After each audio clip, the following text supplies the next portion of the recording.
नमस्कार, कैसे हैं आप सभी ने नीट एक्सप्रेस बैच में लेक्चर 17 तक पढ़ लिया था। अब आता है आपका 18 चैप्टर जो कि होगा पुष्पी पौधों में लैंगिक जनन यानी sexual reproduction in flowering plants. तो इस अध्याय में आपको बताया जाएगा कि पुष्पी पौधे किस प्रकार से जनन करते हैं, कैसे अपने समान नए संतान को उत्पन्न करते हैं। इससे सबसे पहले आपको पुष्प की संरचना के बारे में जानना होगा।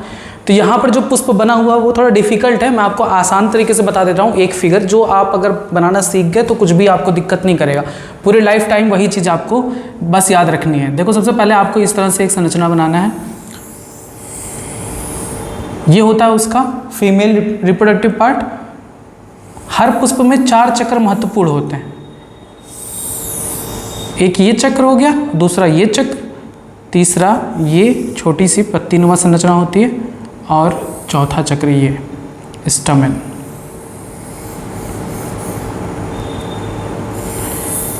सबसे इजी फिगर है ये और इसमें सारी चीज़ें आपकी ज़रूरत के अनुसार आ जाती है।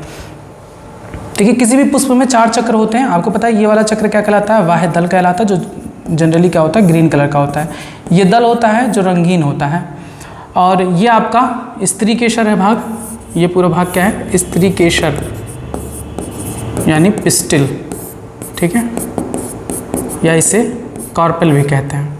ये वाला भाग आपका पुंकेसर यानी स्टमेन, जिसे एंड्रूसियम भी कहते हैं।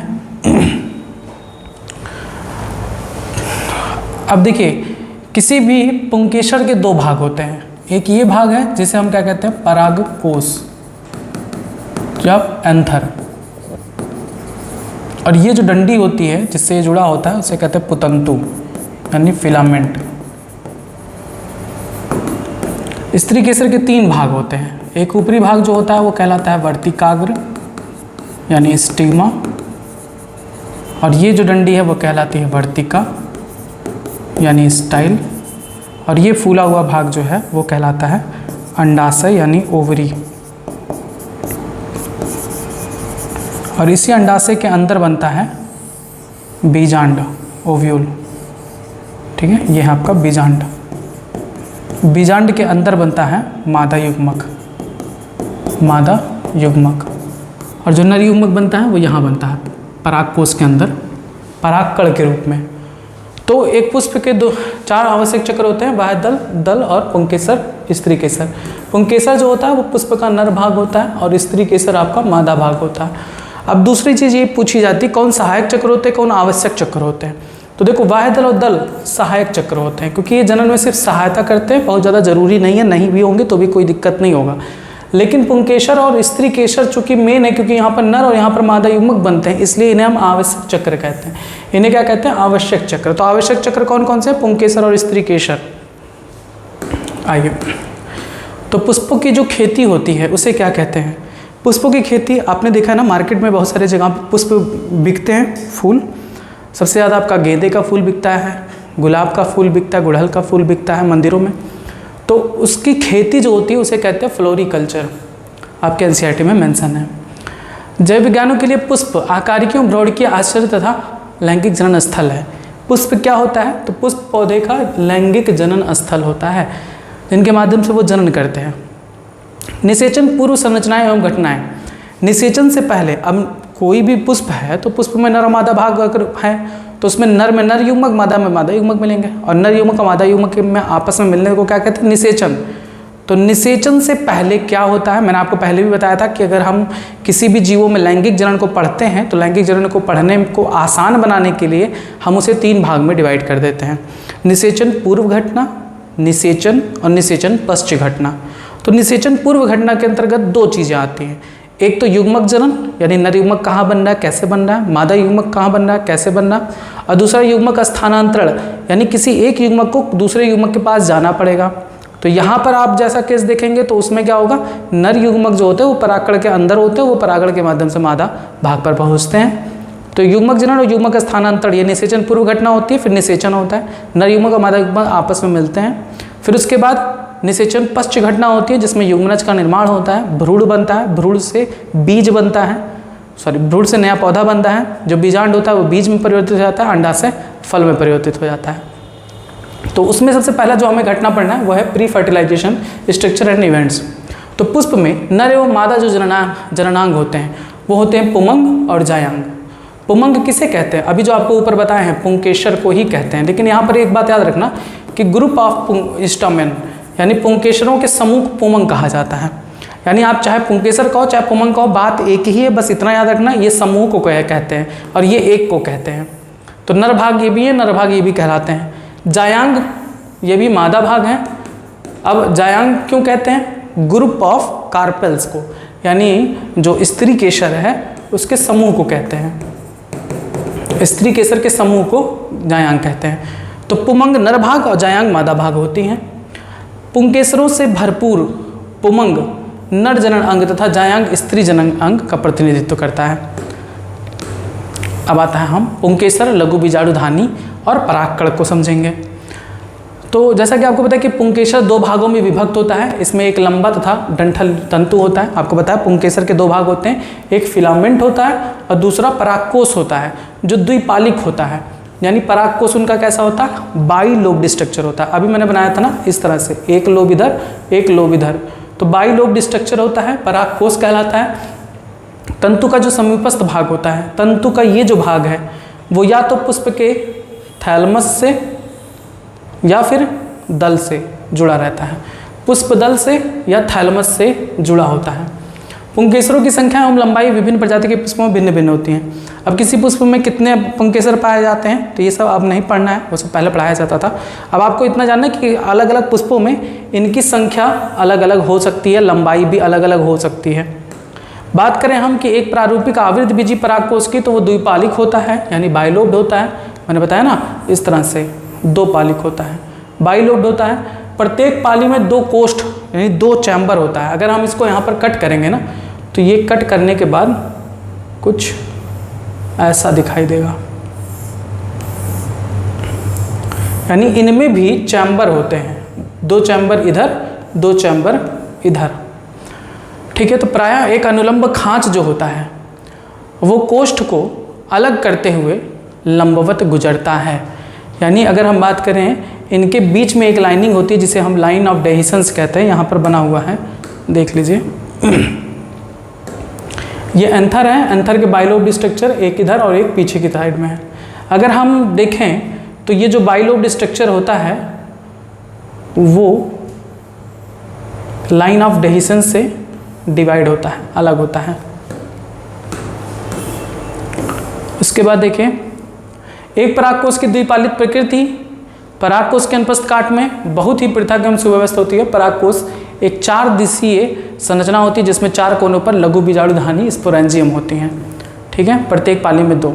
देखिए एक ये हो गई स्पोरेंजियम, एक ये स्पोरेंजियम, प्रत्येक में दो होती है, यानी चार कुल स्पोरेंजियम होती हैं। इसे कहते हैं माइक्रो स्पोरेंजियम, माइक्रो स्पोरेंजियम। यानी माइक्रो स्पोरेंजियम क्या कहलाता है? वो जहाँ पर माइक्रोस्पोर बनता है, माइक्रोस्पोर बनता है, सूक्ष्म बीजाणु बनता है। तो सूक्ष्म बीजाणु से ही क्या बनता है? नरयुग्मक।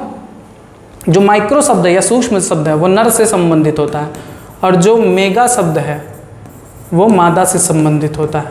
मेगा या दीर्घ शब्द, ये दीर्घ मादा, ये सब मादा से संबंधित होते हैं।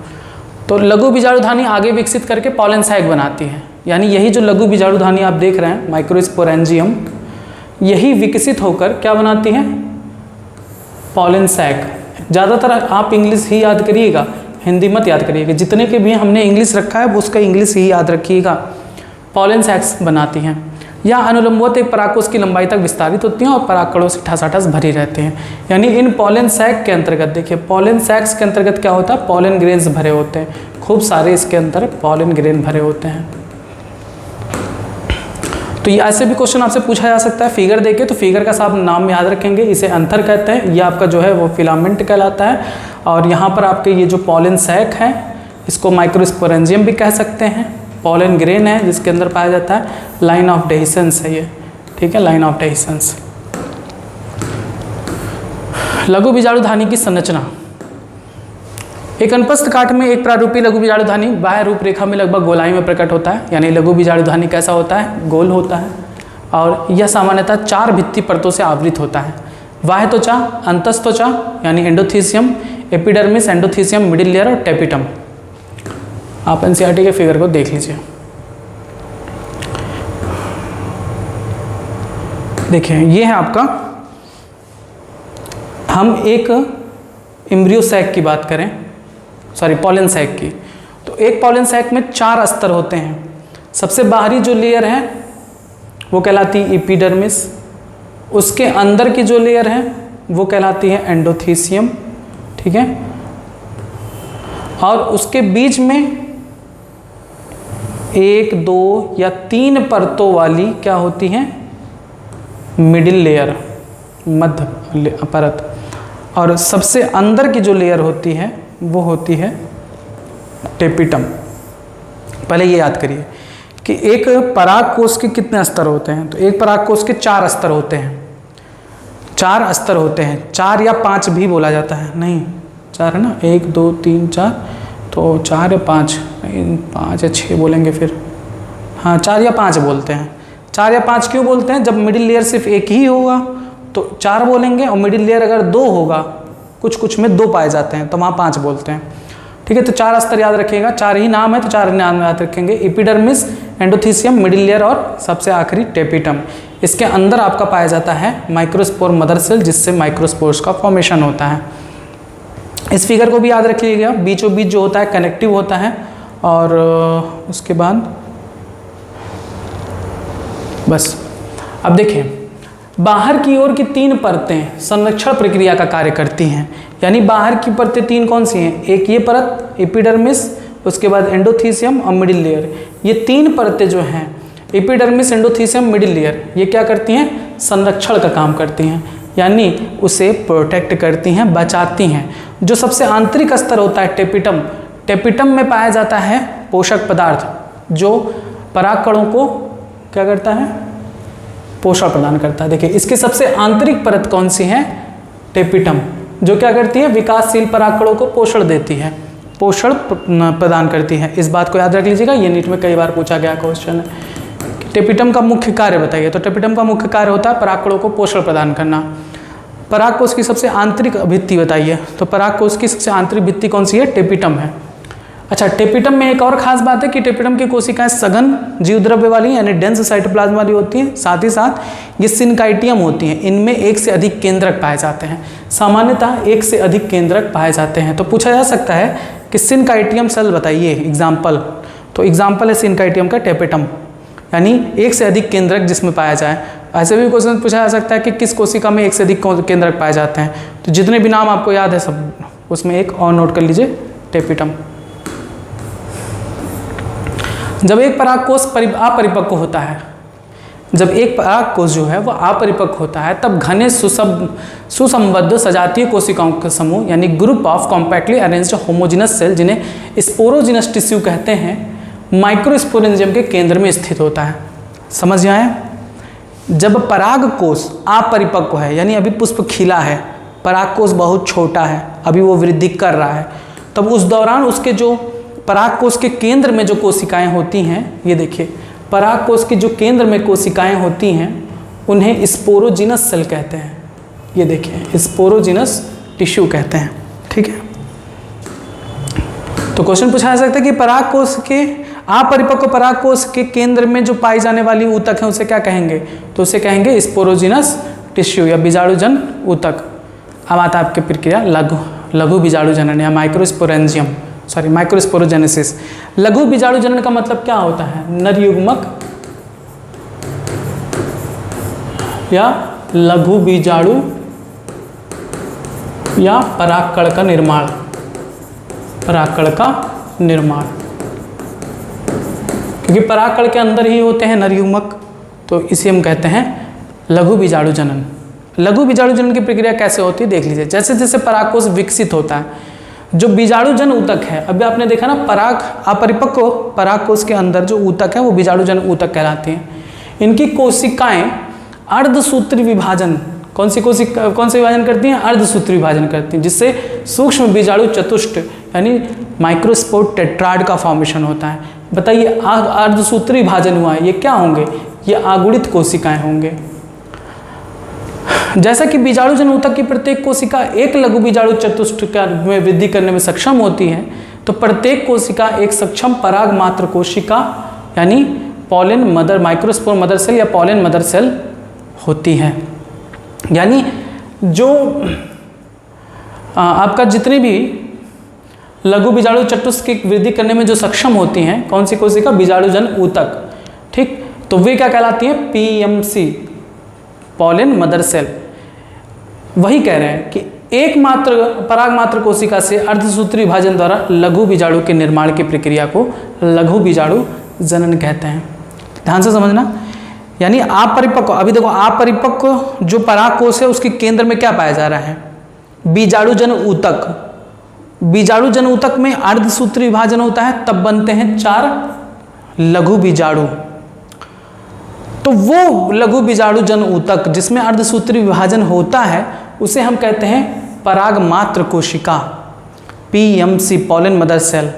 यानी उस पराग मात्र कोशिका में जब अर्धसूत्री विभाजन होता है तब लघु बीजाणु बनते हैं, और लघु बीजाणु के निर्माण की प्रक्रिया ही क्या कहलाती है? लघु बीजाणु जनन कहलाती है। जैसा कि लघु बीजाणु रचना के समय 4 कोशिकाओं के समूह में व्यवस्थित होते हैं, उन्हें लघु बीजाणु चतुष्ट कहते हैं।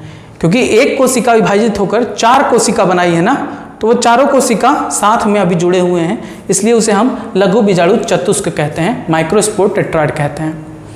जैसे ही परागकोश परिपक्व और स्फुरित होता है, यानी जब परागकोश मैच्योर हो जाता है और डिहाइड्रेट होता है, तब लघु बीजाणु एक दूसरे से अलग हो जाते हैं। जो चारों आपस में जुड़े हैं वो चारों लघु बीजाणु एक दूसरे से अलग हो जाते हैं और परागकणों के रूप में विकसित हो जाते हैं, और प्रत्येक लघु बीजाणु क्या बन जाता है? परागकण। प्रत्येक लघु बीजाणु धानी के अंदर कई हजारों लघु बीजाणु तथा परागकण निर्मित होते हैं। परागकण जो परागकोश के स्फुटन के साथ मुक्त होते हैं, यानी परागकण, पॉलन ग्रेन, परागकण या पॉलन ग्रेन किसे कहा जा रहा है? बताइए। लघु बीजाणु को कहा जा रहा है ना, लघु बीजाणु को ही तो कहा जा रहा है, क्योंकि लघु बीजाणु अभी 4 के फॉर्म में जुड़े हुए हैं, इसीलिए उसे हम लघु बीजाणु चतुष्क कहते हैं। जब परागकोश परिपक्व हो जाता है और उसे मुक्त करने के लिए जैसे ही खुलता है, वो चारों एक दूसरे से अलग होकर परागकण का निर्माण करते हैं। अब आइए परागकण को देख लीजिए, परागकण की संरचना। परागकण नर युग्मकोद्भिद का प्रतिनिधित्व करता है। मोस्ट इंपॉर्टेंट पॉइंट क्वेश्चन पूछा गया है। नर युग्मकोद्भिद, मेल गैमेटोफाइट का प्रतिनिधित्व कौन करता है? तो परागकण, क्योंकि परागकण में ही नर युग्मक पाए जाते हैं, इसलिए यह नर युग्मकोद्भिद कहलाता है। परागकण सामान्यतः गोलाकार होता है, जिसका व्यास 25 से 50 माइक्रोमीटर तक होता है। इनमें सुस्पष्ट रूप से 2 परतों वाली भित्ति पाई जाती है। मोस्ट इंपॉर्टेंट पॉइंट कि परागकण की सबसे बाहरी जो भित्ति होती है उसे क्या कहते हैं? वाहचोल कहते हैं। किसकी बनी होती है? तो यह स्पोरोपोलिनिन नामक पदार्थ की बनी होती है। Sporopollenin is a most resistant organic compound found in the world. अभी तक विश्व में सबसे ज़्यादा प्रतिरोधी पदार्थ यही माना गया है, क्योंकि अभी तक ऐसा कोई केमिकल, कोई एसिड, कोई बेस पाया नहीं गया जो इसको गला सके। यानी यह सर्वाधिक ज्ञात प्रतिरोधक कार्बनिक पदार्थ, मोस्ट रेजिस्टेंट ऑर्गेनिक मटेरियल है, जिस पर किसी उच्च ताप का कोई प्रभाव नहीं पड़ता, स्ट्रॉन्ग एसिड एल्कलाई का कोई प्रभाव नहीं पड़ता। अब चूंकि इस पर कुछ भी असर नहीं पड़ता, तो बताओ जो परागकणों की विएबिलिटी है उसको मेंटेन कौन करता है? यही करता है। यानी परागकणों को नष्ट नहीं होने देता स्पोरोपोलिनिन। स्पोरोपोलिनिन को निम्नीकृत कर सकें।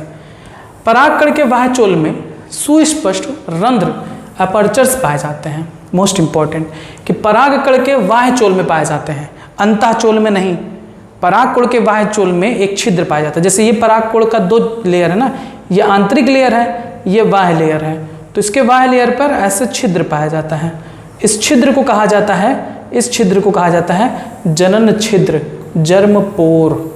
और ये छिद्र बहुत ही इंपॉर्टेंट है, क्योंकि अंकुरण के समय, परागकण के अंकुरण के समय जो पराग नलिका निकलती है वो इसी जनन छिद्र से ही निकलती है, जहां पर स्पोरोपोलिनिन अनुपस्थित होता है। अब देखो यहाँ पर क्वेश्चन कैसे पूछा जा सकता है कि स्पोरोपोलिनिन कहाँ नहीं पाए जाते हैं, तो क्या बोलेंगे?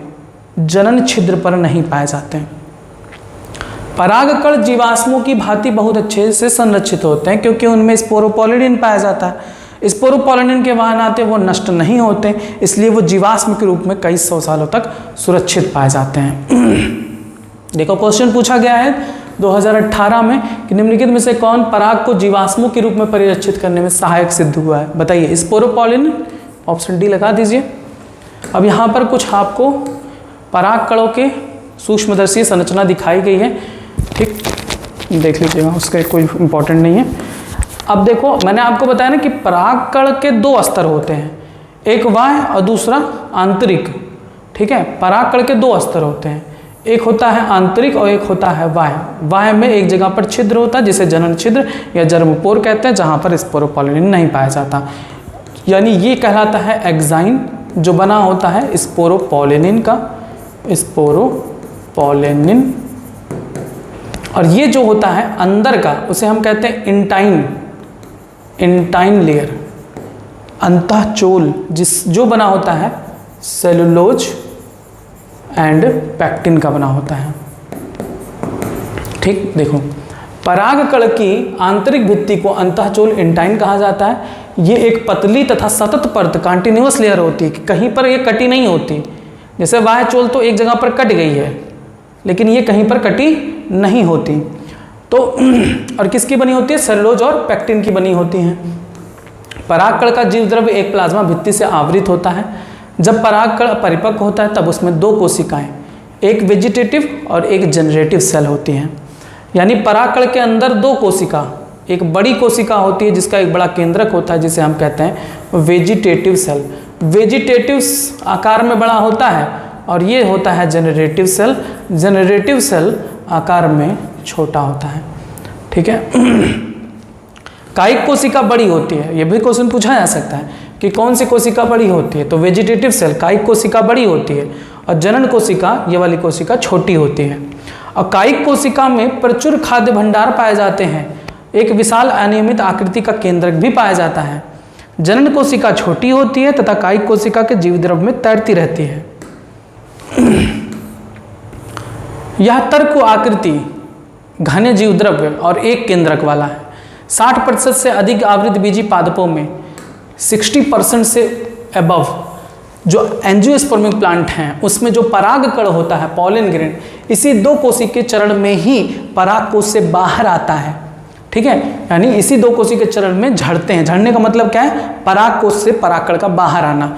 यानी आपने अभी पढ़ा है पराग कण से जो पराग कण निकलेंगे वो पराग कण किस स्टेज में होते हैं, दो सेल, एक बड़ी कायिक कोशिका और एक छोटी जनन कोशिका, दो कोशिकीय रूप में ही निकलता है, ठीक। संगलित होते हैं। शेष प्रजातियों में जनन कोशिका संसूत्री द्वारा विभक्त होकर परागकण के झड़ने से पहले 3 कोशिकीय स्तर बना लेती हैं। यानी जो 40% जो पौधे बचे हैं उनमें परागकण 3 कोशिकीय अवस्था में निकलता है, ठीक है। उसमें जो जनन कोशिका होती है वो पहले से ही विभाजित कर लेती है और 2 नर युग्मक बना लेती है। फिगर को देखिए, enlarged view of pollen grain, tetrad stages of microspore maturing into pollen grain. देखिए यही बताया जा रहा है कि जो स्पोरोजेनस टिश्यू है उसे किस प्रकार से 4 हैप्लॉइड माइक्रोस्पोर बनते हैं, 1, 2, 3 और 4। जब परागकोश परिपक्व होता है तो ये चारों आपस में अलग हो जाते हैं और एक प्रारूपी पॉलन ग्रेन बनाता है। पॉलन ग्रेन के अंतर्गत आपके वैक्यूल्स और न्यूक्लियस होता है। न्यूक्लियस में सेल डिवीज़न होता है, न्यूक्लियर डिवीज़न होता है, 2 न्यूक्लियस बनते हैं और उसके बाद इनका घेराव हो जाता है। एक बड़ी कोशिका बन जाती है जिसे वेजिटेटिव सेल कहते हैं और एक छोटी कोशिका बन जाती है जिसे हम जेनरेटिव सेल कहते हैं। इसी जेनरेटिव सेल से बाद में कौन सा विभाजन, समसूत्री विभाजन होता है जिससे 2 नर युग्मक बनते हैं। अब वही चीज़ यहाँ पर बताई जा रही है, इसको ध्यान से समझना, अभी हम आपको आगे बताएंगे।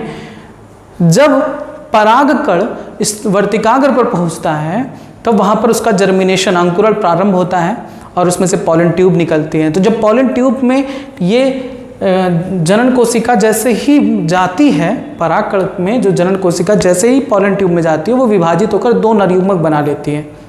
ऐसा होता है 60% ऑफ एंजियोस्पर्मिक प्लांट में। लेकिन कुछ ऐसे भी पौधे हैं जिनमें जो जेनरेटिव सेल है वो परागकोश से निकलने से पहले ही विभाजित कर लेते हैं। वही यहाँ पर लिखा गया है। तो 40% ऐसे होते हैं। नर युग्मकों बनाते हैं। अनेक प्रजातियों के परागकण कुछ लोगों में, अच्छा, परागकणों से भी कुछ लोगों को एलर्जी होती है।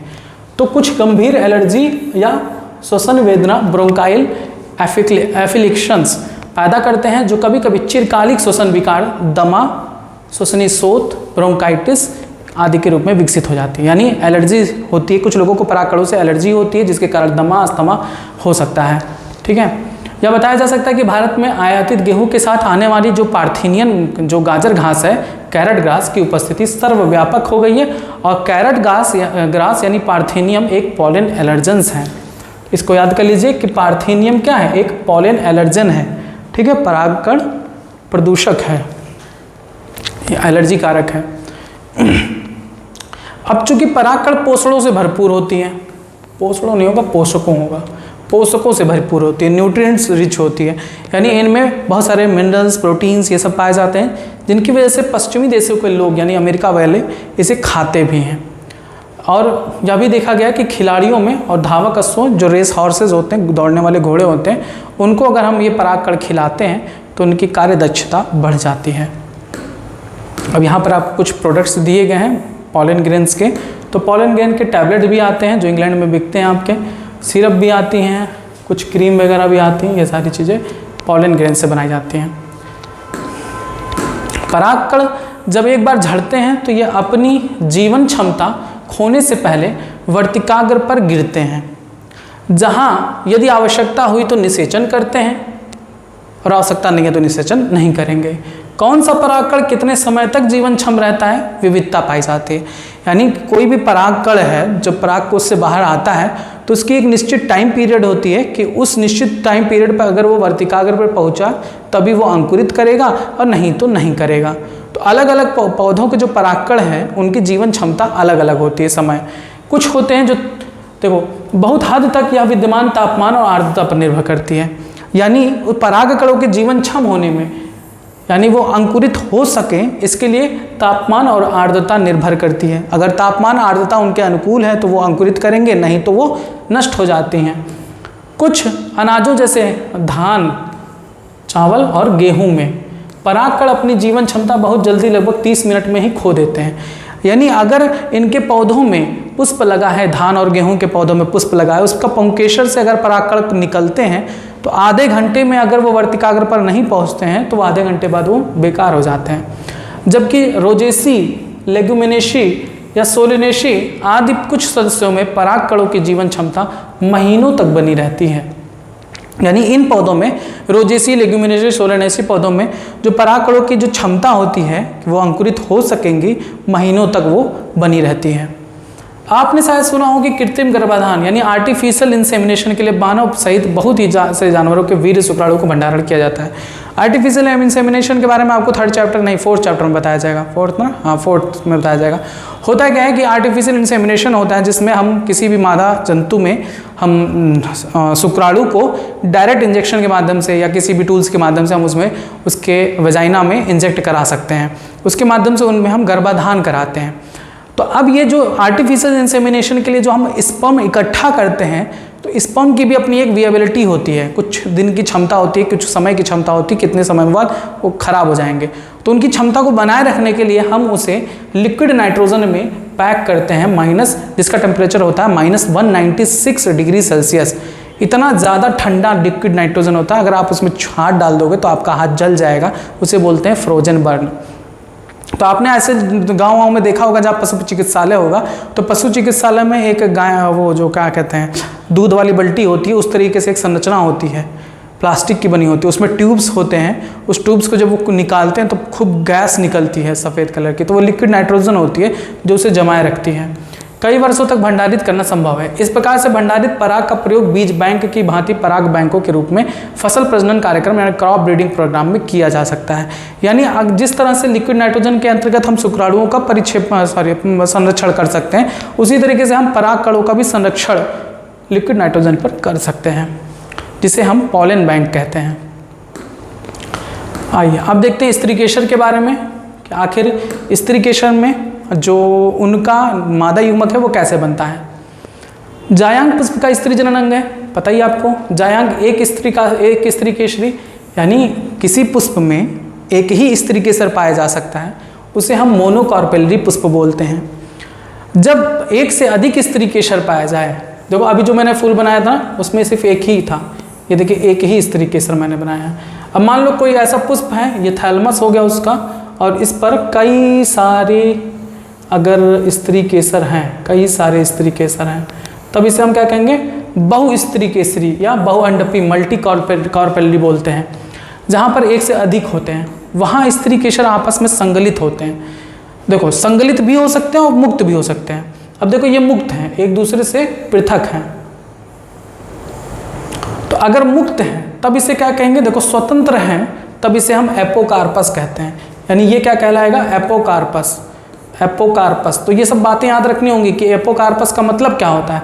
एपोकार्पस का मतलब होता है जब स्त्री केसर समूह में हो और एक दूसरे से पृथक हो।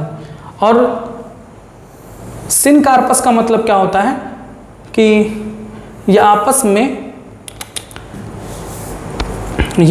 में संयुक्त हों, यानी एक से अधिक स्त्री केसर हैं और आपस में देखो संयुक्त हैं, एक दूसरे से जुड़े हैं, तब इसे हम कहते हैं सिनकार्पस।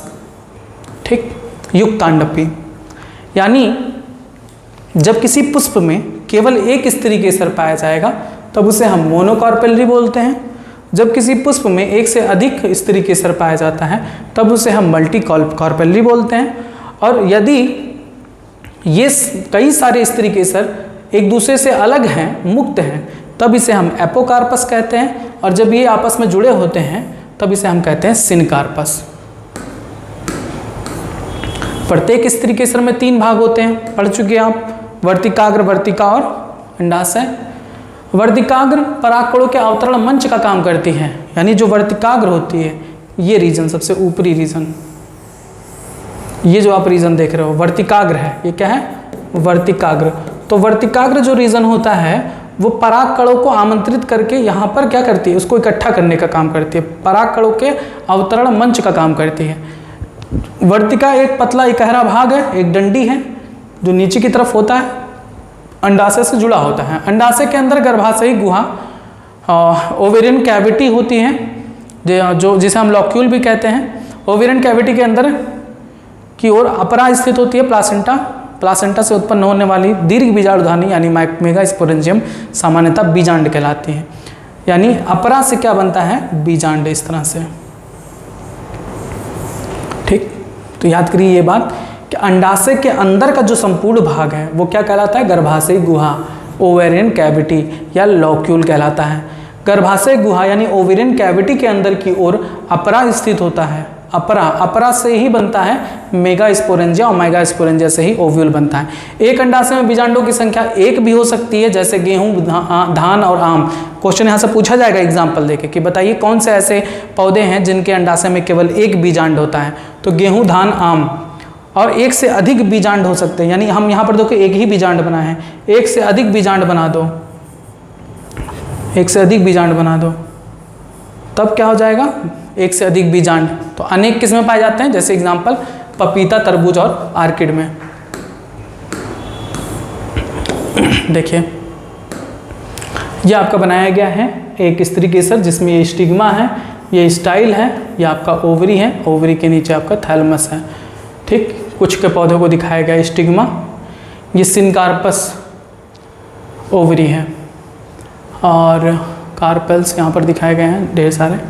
ये एक बीजांड की संरचना है जिसमें आपको बताया गया है कि प्रत्येक बीजांड के 2 आवरण होते हैं, याद कर लीजिए, एक आवरण और ये दूसरा आवरण। ये हो गया एक आवरण और ये एक हो गया दूसरा आवरण। बीजांड के आवरण को क्या कहते हैं, इंटेगुमेंट कहते हैं। देखो ये आउटर इंटेगुमेंट हो गया और ये इनर इंटेगुमेंट हो गया, और इसके अंदर के समस्त भाग को कहते हैं न्यूसेलस, बीजांडकाय। बीजांडकाय के अंदर होता है भ्रूण कोश, एम्ब्रियो सैक। इसका जो एक बीजांड के एक सिरे पर अध्यावरण यानी इंटेगुमेंट अधूरे होते हैं, जहाँ पर एक छिद्र जैसी संरचना बन जाती है जिसे माइक्रोपाइल बीजांड द्वार कहते हैं। ठीक, बीजांड द्वार के जस्ट अपोजिट का जो क्षेत्र होता है उसे चलाजा कहते हैं। और बीजांडकाय जिस स्थान से अंडाशय से जुड़ती है उसे फ्यूनिकल कहते हैं, बीजांड वृंत कहते हैं। बीजांड वृंत को जोड़ने वाली जो संरचना जहाँ पर बीजांड वृंत जुड़ा होता है उसे हम हाइलम या नाभिका कहते हैं। तो ये सब यादें यहाँ से याद कर लीजिए, यहीं से ज़्यादा क्वेश्चन पूछा जाता है। ये क्या है? नाभिका। नाभिका किसके बीच का जंक्शन होता है? तो फ्यूनिकल यानी बीजांड वृंत और अंडाशय के बीच। माइक्रोपाइल इसे कहते हैं बीजांड द्वार। तो बीजांड द्वार क्या होता है? तो बीजांड के कुछ भाग पर, थोड़े से भाग पर अध्यावरण अपूर्ण होता है, जिसकी वजह से वो क्षेत्र छिद्र जैसा दिखाई देता है, उसे माइक्रोपाइल बीजांड द्वार कहते हैं। आउटर इंटेग्यूमेंट यानी बाह्य अध्यावरण। बाह्य अध्यावरण क्या है? बाह्य अध्यावरण है बीजांड का आवरण, बाहरी आवरण। इनर यानी आंतरिक अध्यावरण। और न्यूसिलस क्या है? बीजांडकाय। बीजांडकाय क्या कहते हैं? बीजांड के अंदर समस्त भाग को बीजांडकाय कहा जाता है। बीजांडकाय के अंदर पाया जाता है एक एम्ब्रियो सैक यानी भ्रूणकोश। मेन आपका भ्रूणकोश ही है, जिसके बारे में डिटेल आपको आगे बताया जाएगा। गुरु बीजाणुधानी मेगास्पोरेंजियम ओव्यूल। अब हम बीजांड के बारे में बात करेंगे। बीजांड यानी ओव्यूल एक छोटी सी संरचना है जो एक वृंत या डंठल, जिसे बीजांड वृंत फ्यूनिकल कहते हैं। फिगर में बताए हैं, सब भी मेंशन कर चुके हैं, याद करिएगा अपने हिसाब से। फ्यूनिकल कहते हैं द्वारा प्लासेंटा यानी अपरा से जुड़ा होता है। सॉरी, मैंने गर्भाशय अंडाशय बोल दिया था, सही कर लीजिए। अपरा से जुड़ा होता है, प्लासेंटा से जुड़ा होता है। बीजांड की काया बीजांड वृंत के साथ नाभिका नामक क्षेत्र से जुड़ी होती है। अतः यह नाभिका जो होती है, नाभिका किसके बीच का जंक्शन होता है? तो बीजांड के और बीजांड वृंत के संधि स्थल का प्रतिनिधित्व करता है। यही सबसे क्वेश्चन आता है कि नाभिका क्या है? बीजांड और बीजांड वृंत के बीच का जंक्शन है। प्रत्येक बीजांड में एक या दो अध्यावरण होता है, आप समझ ही चुके, बाह्य अध्यावरण, अंतःअध्यावरण। यह अध्यावरण बीजांड को चारों ओर से घेरे होता है। केवल एक स्थान पर यह नहीं पाया जाता, वो कौन सा है? बीजांड द्वार या माइक्रोपाइल। तो बताए हैं कि माइक्रोपाइल एक ऐसा स्थान है जहाँ पर बीजांड अध्यावरण नहीं पाए जाते, इसके वजह से वहाँ छिद्र जैसी संरचना होती है, जिसे माइक्रोपाइल कहते हैं। छोटे से रंध्र होता है जहाँ पर अध्यावरण नहीं पाया जाता। बीजांड द्वारी सिरे यानी माइक्रोपाइलर इंड के ठीक विपरीत क्या होता है? चलाजल इंड होता है, निभाग होता है, जो बीजांड के आधारी भाग का प्रतिनिधित्व करता है। नीट 2020 में क्वेश्चन पूछा गया है कि बीजांड का पिंड बीजांड वृंत से कहाँ पर संलयित होता है? अभी पढ़े हो, बीजांड का वृंत बीजांड वृंत से कहाँ पर संलयित होता है? नाभिका यानी हाइलम में, ऑप्शन है।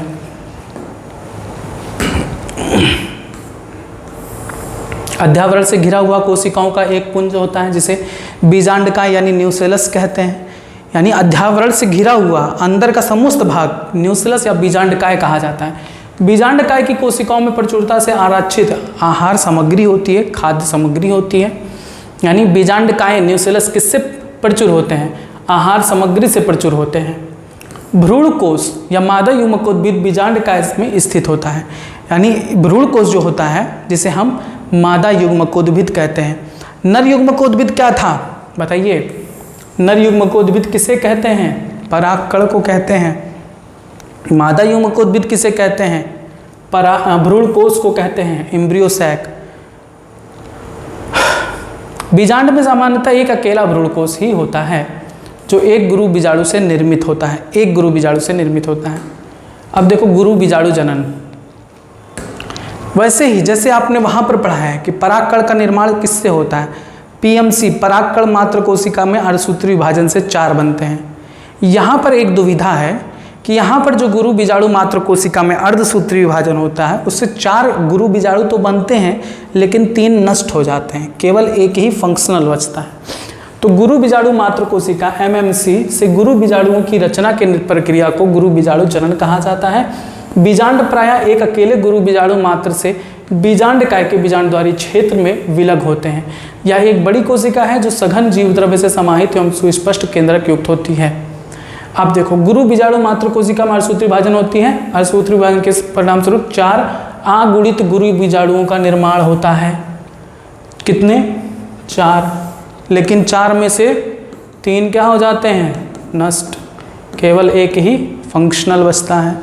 यानी अगर बात करें परागकण की, तो परागकण मात्र कोशिका में अर्धसूत्री विभाजन से 4 परागकण बनते हैं, लेकिन गुरु बीजाणु मात्र कोशिका में एक अर्धसूत्री विभाजन से केवल एक कार्यात्मक गुरु बीजाणु बनता है। बनते तो 4 गुरु बीजाणु हैं, लेकिन 3 नष्ट हो जाते हैं। कार्यात्मक कितने बचते हैं, 1, जिसे हम स्त्री युग्मकोद्भिद कहते हैं। अधिकांश पुष्पी पादपों में गुरु बीजाणुओं में से एक केवल कार्यशील होता है, बाकी 3 क्या होते हैं, नष्ट हो जाते हैं। केवल कार्यशील गुरु बीजाणु स्त्री युग्मकोद्भिद के रूप में विकसित होता है। एक अकेले गुरु बीजाणु से भ्रूणकोश के बनने की विधि को एक बीजाणु विकास यानी मोनोस्पोरिक डेवलपमेंट कहते हैं। अब क्रियाशील गुरु बीजाणु है। अब बताओ, ये क्रियाशील जो गुरु बीजाणु है वो कैसा है, आगुणित है ना, क्योंकि इसका निर्माण किससे हुआ है, अर्धसूत्री विभाजन से हुआ है। अब इसके केंद्रक में समसूत्री विभाजन होगा, तो 2 केंद्रक बनेंगे। केंद्रक का विभाजन होता है, कोशिका द्रव का विभाजन नहीं होता। तो 2 केंद्रक बनते हैं, और दोनों केंद्रक कहाँ चले जाते हैं, जैसे देखो ये भ्रूणकोश है, इसका एक केंद्रक था, ये विभाजित हुआ, 2 केंद्रक बन गए। दोनों केंद्रक कहाँ चले गए, अलग अलग पोल पर।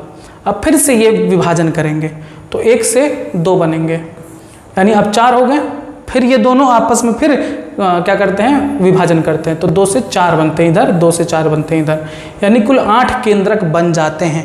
इन 8 केंद्रकों में से एक केंद्रक इधर से, एक केंद्रक इधर से कहाँ आ जाता है, सेंटर में आ जाता है। चलो देखो, एक केंद्रक इधर से और एक केंद्रक इधर से, सेंटर में आ जाता है। अब बाकी सभी के पास कोशिका भित्ति का निर्माण हो जाता है, ये सेल बन जाती हैं। इनके पास कोशिका भित्ति का निर्माण हो जाता है, ये सेल बन जाती हैं, ये एक सिंगल सेल बनती हैं।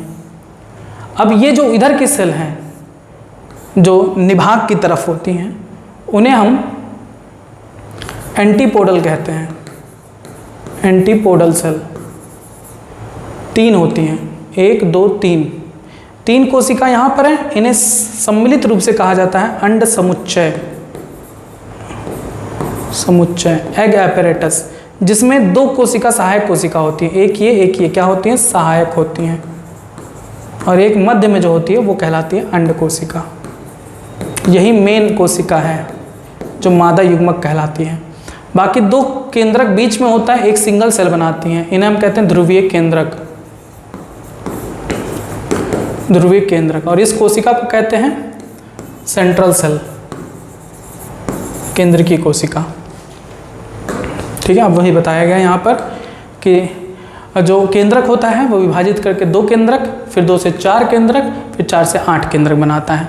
यहाँ पर यह ध्यान देना महत्वपूर्ण है कि ये सूत्री विभाजन सही अर्थों में मुक्त केंद्रक, जो केंद्र के विभाजन से तुरंत ही कोशिका भित्ति रचना द्वारा नहीं होता, यानी सिर्फ केंद्रक का विभाजन पहले होता है, तुरंत उसके कोशिका भित्ति का विभाजन नहीं होता। 8 केंद्र के चरण के बाद कोशिका भित्ति की नींव पड़ती है। उससे ऐसी दिक्कत हो जाती है कि 8 में से केवल 6 ही अपने अपने कोशिका भित्ति को लेते हैं, 2 केंद्रक एक ही में मिक्स हो जाती हैं, जिसे हम उसे सेंट्रल सेल कहते हैं। 8 में से 6 न्यूक्लियाई भित्ति कोशिकाओं से घिरी होती हैं और कोशिकाओं में संयोजित रहते हैं। शेष बचे 2 न्यूक्लियाई ध्रुवीय न्यूक्लियाई यानी पोलर न्यूक्लियाई कहलाते हैं, जो अंड उपकरण के नीचे बड़े केंद्रीय कोशिका यानी लार्ज सेंट्रल सेल में स्थित होती हैं। देखिए फिगर में मैंने आपको क्या बताया था कि ये है आपका भ्रूणकोश में उपस्थित पराग नहीं गुरु बीजाणु मात्र कोशिका, megaspore mother cell. Megaspore mother cell में कोशिका विभाजन होता है, जिससे कुल 4 अगुणित कोशिकाएं बनती हैं, जिन्हें गुरु बीजाणु कहते हैं। गुरु बीजाणु 4 अगुणित गुरु बीजाणु बनते हैं। इनमें से 3 नष्ट हो जाते हैं, केवल एक ही विकसित होता है। इसका केंद्रक विभाजित होकर 2 केंद्रक बनाता है, 2 से 4, 4 से कुल 8 केंद्रक बनते हैं। 8 केंद्रक में से केवल 6 ही कोशिका भित्ति बना पाते हैं, एक कोशिका इधर, एक कोशिका इधर, एक कोशिका इधर, 3 इधर, और 2 केंद्रक यहाँ पर चले आते हैं। अब देखिए ये अपनी कोशिका भित्ति बना के एक कोशिका, ये 2 कोशिका, ये 3 कोशिका बना लिए। इन्हें हम कहते हैं एंटीपोडल सेल, जो निभाग की तरफ होता है, चलाजा के पास होता है। सब पोजीशन भी पूछे जाते हैं कि निभाग की तरफ वाले कोशिकाओं को क्या कहते हैं, एंटीपोडल सेल। बीच में जो दो सेंट्रल पोलर न्यूक्लियाई होते हैं सेंट्रल सेल कहलाता है। ये क्या कहलाता है? Central cell. तो सेंट्रल सेल में आपका होता है पोलर न्यूक्लियाई, दो केंद्रक होता है, और उसके नीचे जो माइक्रोपाइलर एंड होता है, बीजांड द्वारी भाग, वहाँ पर 3 कोशिकाएं आपस में संगठित हो जाती हैं, 1, 2 और 3। इनमें से 2 अगल बगल की कोशिकाएं सिनर्जिड कहलाती हैं, सहायक कोशिका कहलाती हैं, और एक कोशिका जो होती है वो अंड कोशिका कहलाती है, एग सेल। तो भ्रूण कोश के अंदर कोशिकाओं का वितरण विशेषता पूर्ण होता है। बीजांड द्वारी सिरे पर 3 कोशिकाएं एक साथ समूहीकृत होकर एग एपरेटस बनाती हैं। देखो ये बात बहुत इंपॉर्टेंट है, ये एग एपरेटस या समुच्चय क्या है? तो अभी आपने जो पढ़ा है कि 3 कोशिका माइक्रोपाइल एंड की तरफ होती हैं। कौन कौन सी? 2 होती हैं सहायक कोशिका और एक होती है अंड कोशिका। तो इस सहायक कोशिका और अंड कोशिका, इन सभी को सम्मिलित रूप से कहा जाता है अंड उपकरण या अंड समुच्चय। तो आपसे अगर क्वेश्चन पूछे कि अंड उपकरण या अंड समुच्चय में कौन सी कोशिकाएं आती हैं, तो क्या बताएंगे? 2 सहायक कोशिका, एक अंड कोशिका। इसके अंतर्गत 2 सहायक कोशिका, एक अंड कोशिका आती है। माइक्रोपाइलर टिप पर एक विशेष सहायक कोशिकीय स्थूलन, जिसे तंतुरूप समुच्चय फिलीफॉर्म ऑपरेटस कहते हैं, लगता है, जो सहायक कोशिकाओं में परागनलिकाओं को दिशा निर्देश करता है। अब ये जो सहायक कोशिका देख रहे हैं ना, उन्हीं से एक ऐसी फाइबर जैसी संरचनाएं निकलती हैं जिन्हें हम फिलीफॉर्म ऑपरेटस कहते हैं।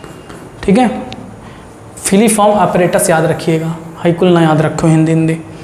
तो ये क्या कार्य करती हैं? फिलीफॉर्म ऑपरेटस क्या करती हैं? जब पॉलन ट्यूब आता है तो उस पॉलन ट्यूब को गाइड करती हैं कि किधर उसे एंट्री लेनी है।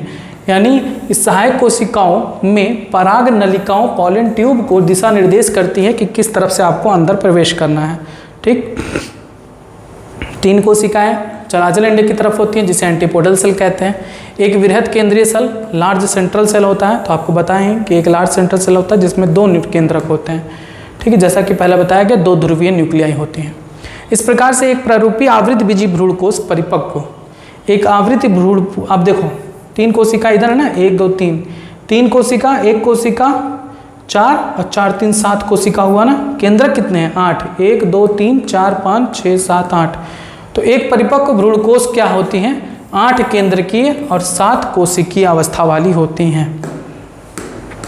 क्वेश्चन पूछा गया है, हटा दें क्या? यहाँ पे क्वेश्चन यहाँ पर है, 2021 में पूछा हुआ क्वेश्चन है कि एक परिपक्व अवस्था में एक प्रारूपी आवृत्तिबीजी भ्रूणकोश में कौन सा होता है?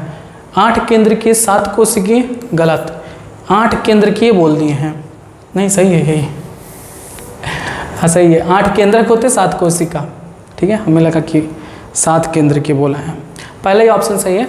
8 केंद्रक होते हैं और 7 कोशिका होते हैं। तो आपका समझ में आया कि ये जो भ्रूणकोश है उसमें 3 कोशिका इधर हो गई एंटीपोडल सेल, 1 कोशिका ये हो गई सेंट्रल सेल जिसमें 2 केंद्रक होते हैं, और 1 होती हैं अंड कोशिका और 2 होती हैं सहायक कोशिका। तो कोशिकाओं की संख्या गिनिए, 1 2 3 4 5 6 7। केंद्रक गिनिए, 1 2 3 4 5 6 7 8। 8 केंद्र की 7 कोशिकीय अवस्था। अब आता है आपका नेक्स्ट टॉपिक, परागण। परागण क्या होता है? परिपक्व परागकोश के, परिपक्व पुष्प के परागकोश से परागकणों का निकलकर वर्तिकाग्र पर जाना ही परागण कहलाता है। तो परागकणों का स्त्री केशर के वर्तिकाग्र तक स्थानांतरण ही परागण कहलाता है। परागण की प्राप्ति के लिए पुष्पी पादपों में एक आश्चर्यजनक अनुकूलन विकसित होता है। ये परागण को प्राप्त करने के लिए बाह्य कारकों का उपयोग करते हैं। यानी कोई भी पुष्प है वो अपने वर्तिकाग्र पर किसी परागकण को पाने के लिए कुछ कारकों को उपयुक्त करती हैं, जैसे मधुमक्खी, चींटियाँ, बर्र या पक्षियाँ, उनको ये कारक के रूप में बनाती हैं। उनको एक मीडियम बनाती हैं कि जिसके माध्यम से वो पुष्पों पर आएँ और उनका परागण करें। क्यों? क्योंकि कुछ पुष्प ऐसे होते हैं जिनके दूरी होती है बीच, तो उसके परागकण को इसके वर्तिकाग्र पर पहुंचाने के लिए ये जो मक्खियाँ हैं, मधुमक्खियाँ हैं या बर्र हैं, तितलियाँ हैं, ये सभी सहायता करती हैं। कुछ में हवा के माध्यम से जाता है, कुछ में जल के माध्यम से जाता है।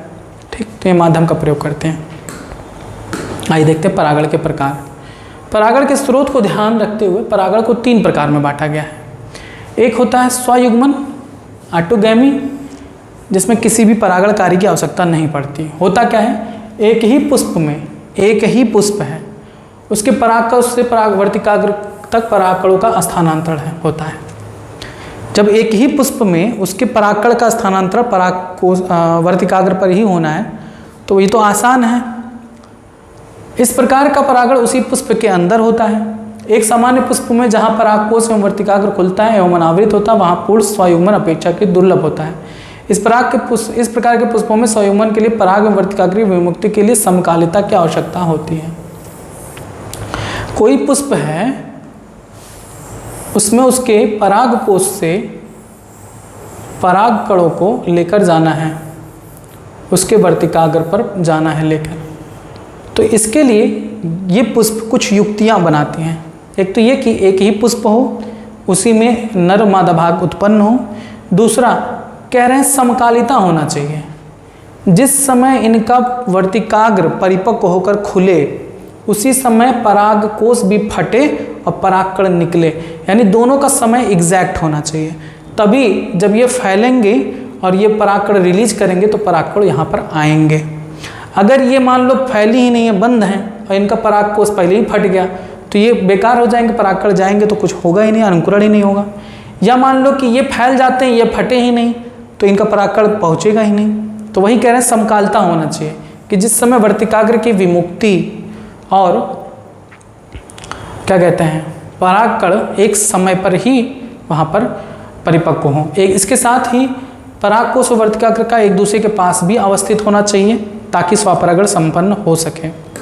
कुछ पौधों का उदाहरण दिया गया है। कुछ पौधे जैसे वायोला है, जिसे हम कॉमन पैंसी भी कहते हैं, ऑक्सैलिस तथा कॉमोलिना है, दो प्रकार के पुष्प उत्पन्न करते हैं।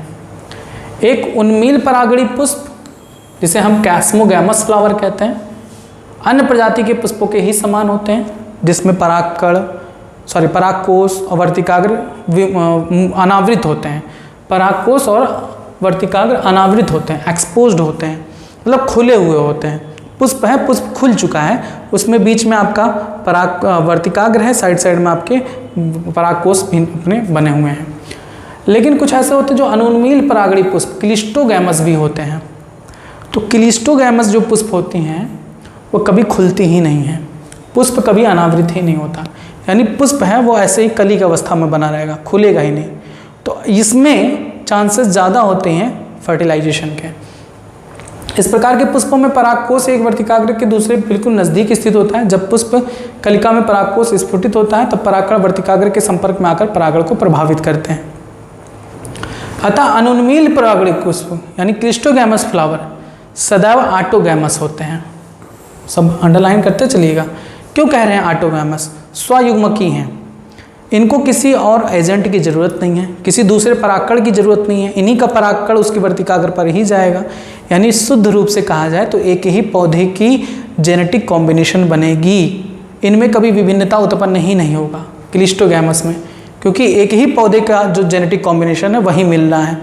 अन्य पुष्प का जब या अन्य पौधे का जब जेनेटिक कॉम्बिनेशन आता है तब वेरिएशन प्रोड्यूस होता है। तो क्लिस्टोगैमस सही नहीं होता, माना नहीं जाता सही। देखो कह भी रहे हैं कि इनके बीच कभी भी क्रॉस पॉलिनेशन नहीं हो सकता। क्लिस्टोगैमस फ्लावर सुनिश्चित रूप से बीज पैदा करते हैं, यानी इनमें निश्चित तो तय है कि ये पुष्प तो जरूर उत्पन्न करेंगे, बीज तो जरूर बनाएंगे, और इनमें परागण कार्य की भी आवश्यकता नहीं होती। तो पूछा जा सकता है कि किसमें परागण कार्य की आवश्यकता नहीं होती? क्लिस्टोगैमस फ्लावर में। आपका दिया गया है, पहला आपका क्लिस्टोगैमस है,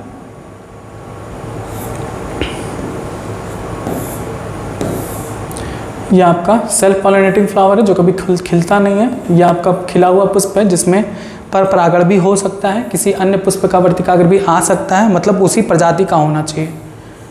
और ये एक ऐसा पौधा है जिसमें क्लिस्टोगैमस फ्लावर भी है और कैस्मोगैमस फ्लावर भी है। तो ऐसा कौन सा उदाहरण है बताइए जिसमें कैस्मोगैमस और क्लिस्टोगैमस दोनों पाए जाते हैं? तो जैसे वायोला, ऑक्सैलिस, कॉमेलिना, ऐसे भी क्वेश्चन पूछे जा सकते हैं। इसके बाद आता है आपका सजात पुष्पी परागण, गिटोनोगैमी। अभी आपने पढ़ा कि एक ही पुष्प के अंदर नर और मादा भाग जब पाया जाए। अब ऐसा भी हो सकता है कि एक ही पौधा है, उस पर पुष्प अलग अलग हैं, एक है नर पुष्प, एक है मादा पुष्प, तब जो परागण होता है उसे हम सजात पुष्पी परागण कहते हैं। एक ही पादप के एक पुष्प के परागकणों का दूसरे पुष्प के वर्तिकाग्र तक स्थानांतरण, यद्यपि सजात पुष्पी परागण क्रियात्मक रूप से परपरागण ही है जिसमें एक कारक सम्मिलित होता है, कारक की मदद से होगा। अब चूंकि दोनों पौधे पुष्प जो है पौधे पर अलग अलग जगह पर होंगे, तो एक पुष्प के परागकण को दूसरे पुष्प के वर्तिकाग्र तक ले जाने के लिए किसी कारक की आवश्यकता होगी, मधुमक्खी वगैरह की आवश्यकता होगी, हवा जल की आवश्यकता होगी। तो सजात पुष्पी परागण आनुवंशिकता लगभग संयुग्मन होते हैं, क्योंकि इसमें परागण उसी पौधे से ही प्राप्त होते हैं। यानी अब ध्यान से समझना क्या होते हैं, गिटोनोगैमी सजात पुष्पी परागण ऑटोगैमी जैसे ही होते हैं, यानी इनमें भी आनुवंशिक कॉम्बिनेशन क्या होगी, समान होगी। आनुवंशिकी क्या होगी, समान होगी।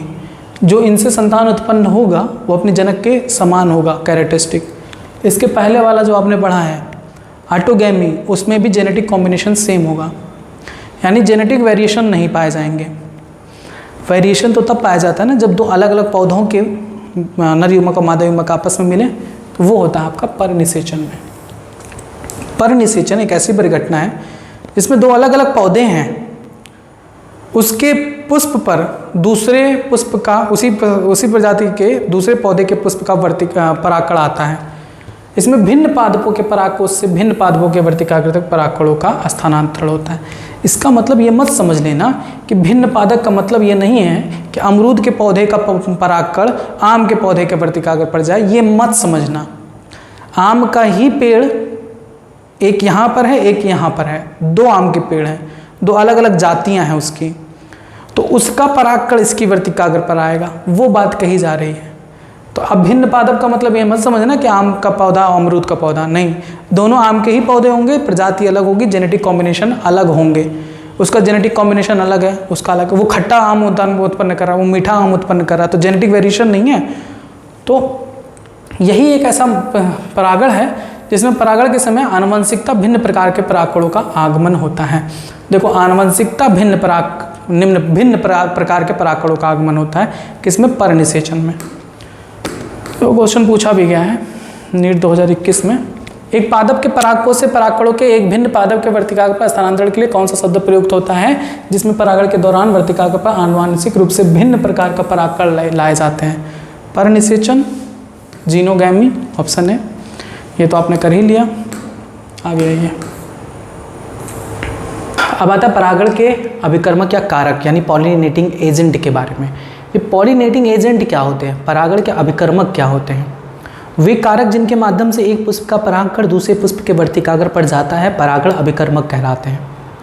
अब ये दो कैटेगरी में डिवाइड किए गए हैं, एक अजैविक यानी एबायोटिक और दूसरा बायोटिक।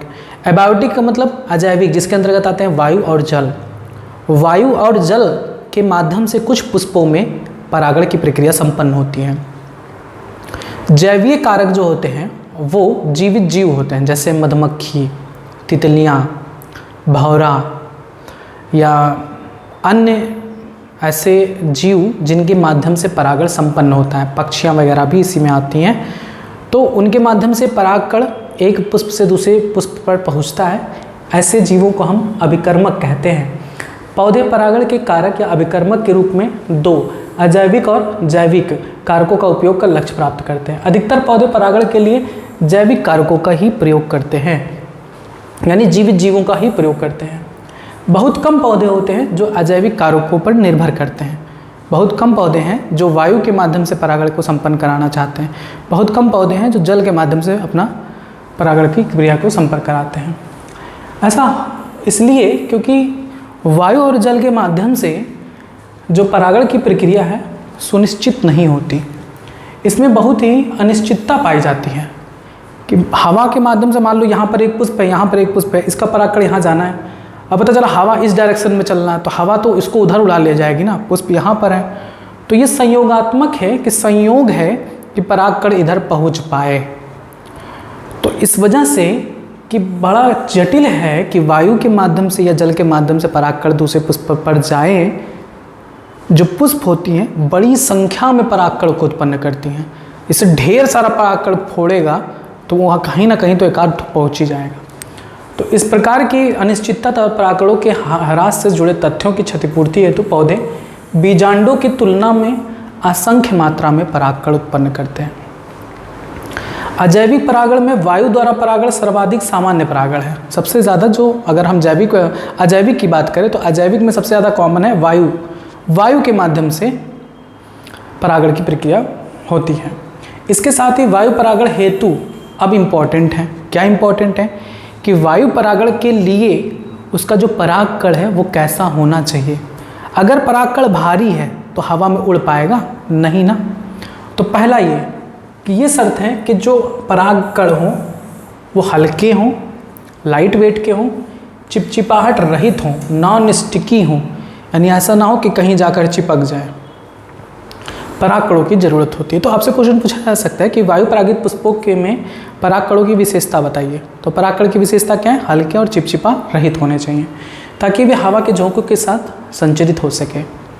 वे अक्सर बेहतर अनावृत पुष्पों पुंकेसर से युक्त होते हैं, यानी उनके पुंकेसर ज़्यादा ही एक्सपोज्ड खुले हुए होते हैं जिससे वे आसानी से हवा में प्रसारित हो सकें, तथा वृहद एवं प्रायः पिक्ष वर्तिकाग्र लार्ज फेदरी स्टिग्मा वाले होते हैं। इनके जो स्टिग्मा होती है वर्तिकाग्र कैसी होती है? बड़ी होती है और फेदरी होती है, फेदर्स लाइक होते हैं, जिससे कि कोई भी फंस सके उसमें परागकण, जिससे आसानी से वायु के उड़ते परागकणों को आबद्ध यानी ट्रैप किया जा सके, पकड़ा जा सके।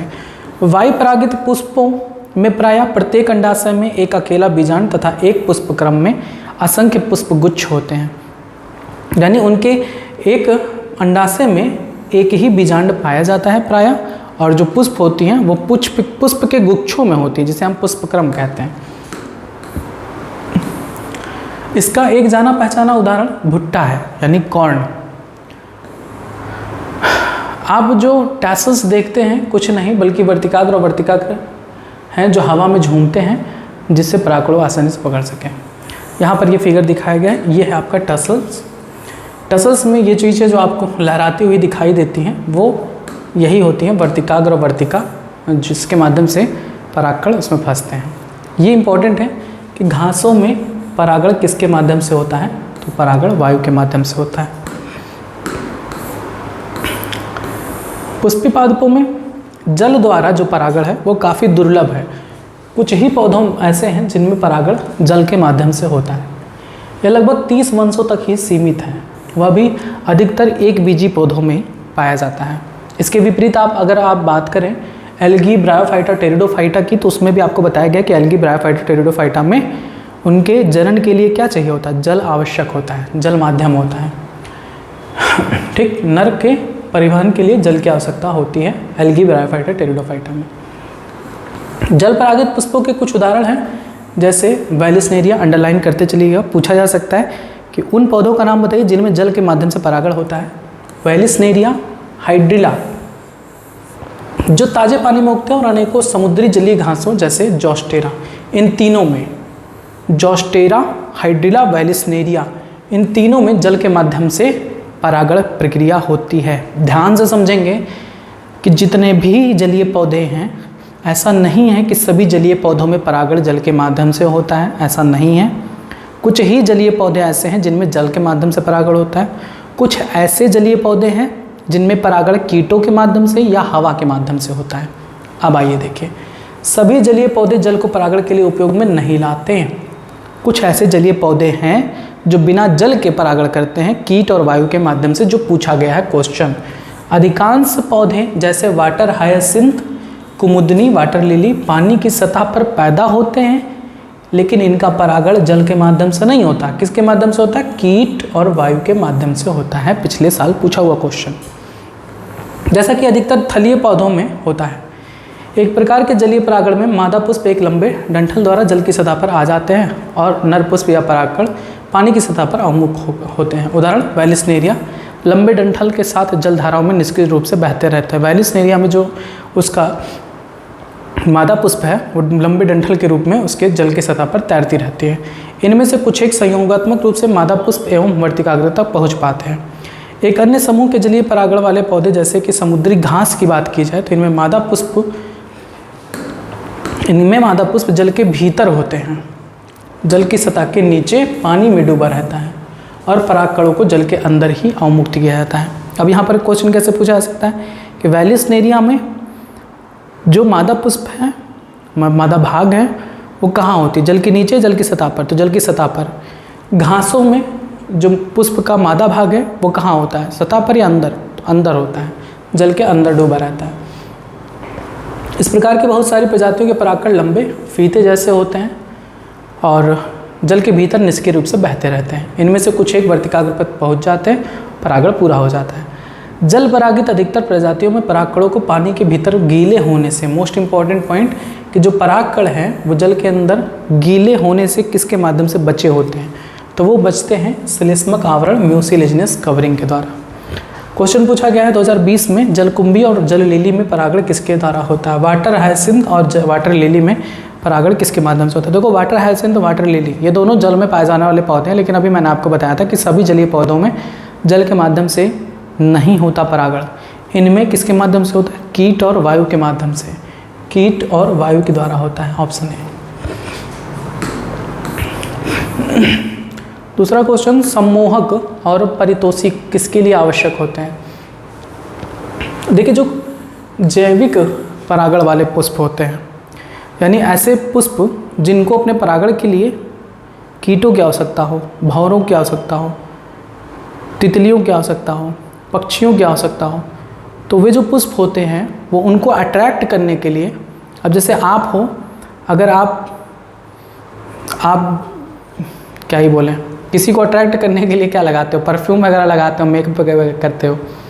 तो वैसे ही पुष्प भी अलग अलग पक्षी या कीट, इनको अपनी तरफ अट्रैक्ट करने के लिए कलरफुल पंखुड़ियाँ बनाती हैं, दल और सुगंध, नेक्टर, तो ये सभी प्रोड्यूस करती हैं जिससे कि वो कीट उनकी तरफ आकर्षित हों। तो यहाँ कह रहे हैं कि सम्मोहक और परितोषक किसके लिए आवश्यक होते हैं?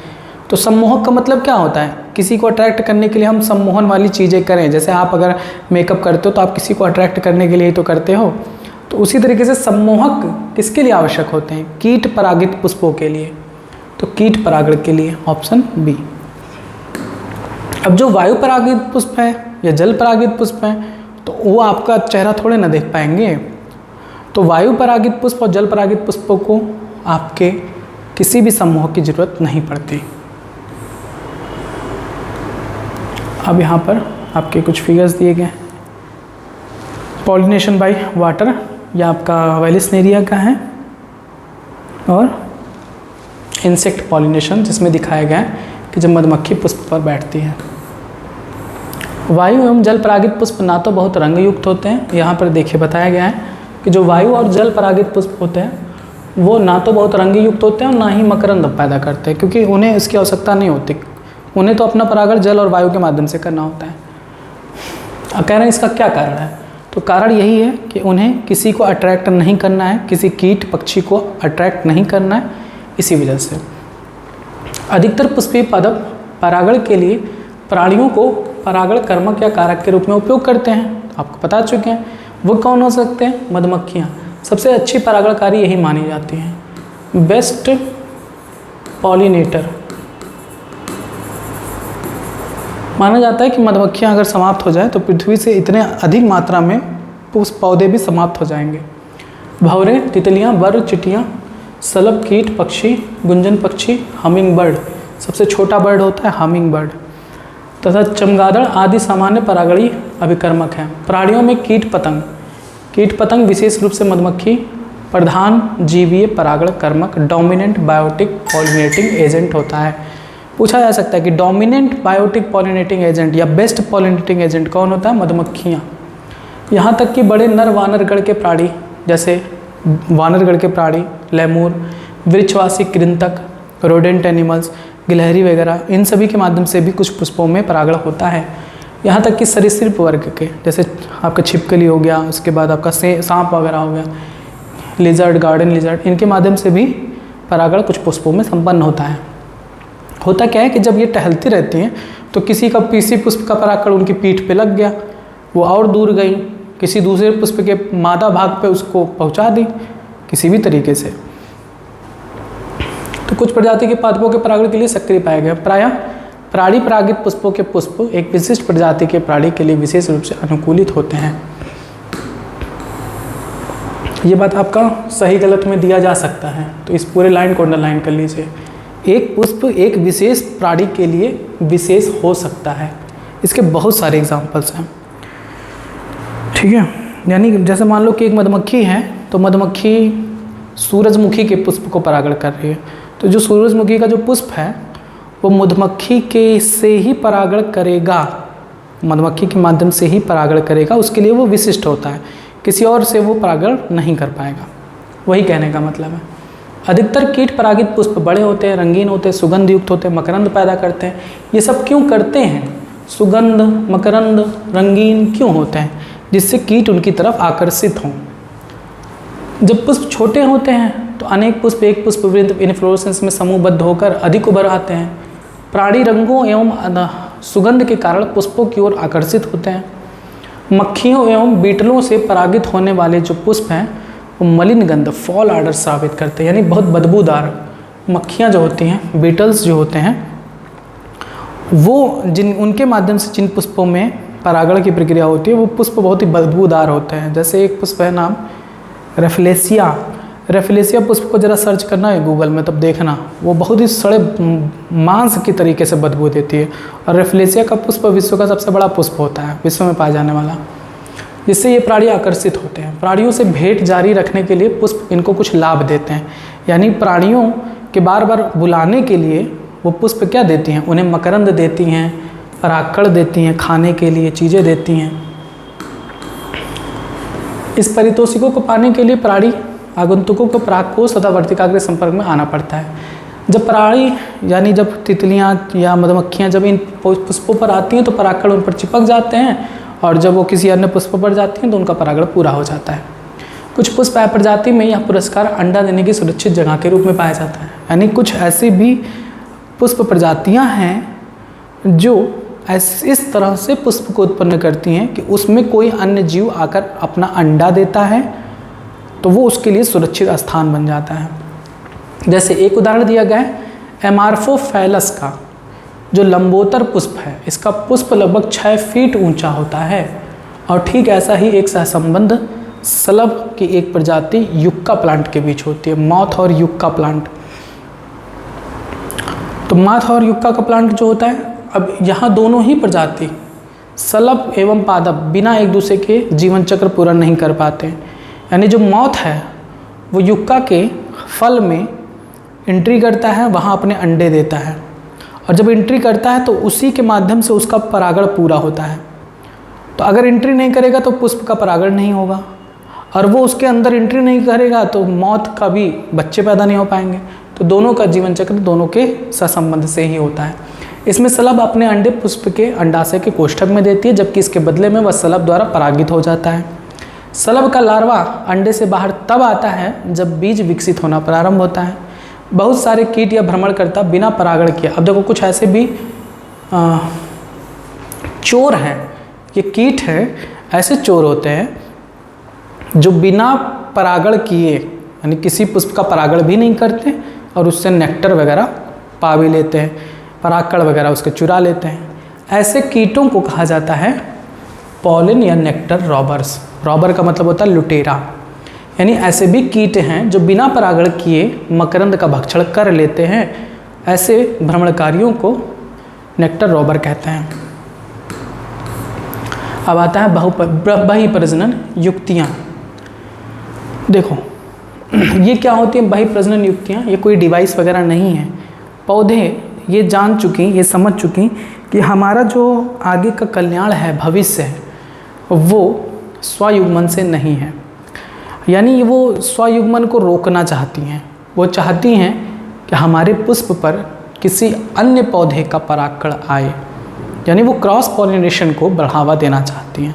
तो इसके लिए उन पुष्पों में कुछ बदलाव विकसित हुए हैं। इसी को कहते हैं आउटब्रीडिंग डिवाइसेस। क्योंकि बार बार एक ही पौधे के स्वयुग्मन से, सेल्फ फर्टिलाइजेशन से इनब्रीडिंग डिप्रेशन होता है। मोस्ट इम्पॉर्टेंट पॉइंट, यानी उनमें आगे चलकर फिर संतान उत्पन्न करने की क्षमता बहुत घट जाती है। अधिकतर पुष्पीय पादप उभयलिंगी पुष्प यानी वही नर और मादा वाला भाग दोनों उत्पन्न करती हैं, परागकणों को उत्पन्न करते हैं जो बहुत हद तक उसी पुष्प के वर्तिकाग्र के संपर्क में आते हैं।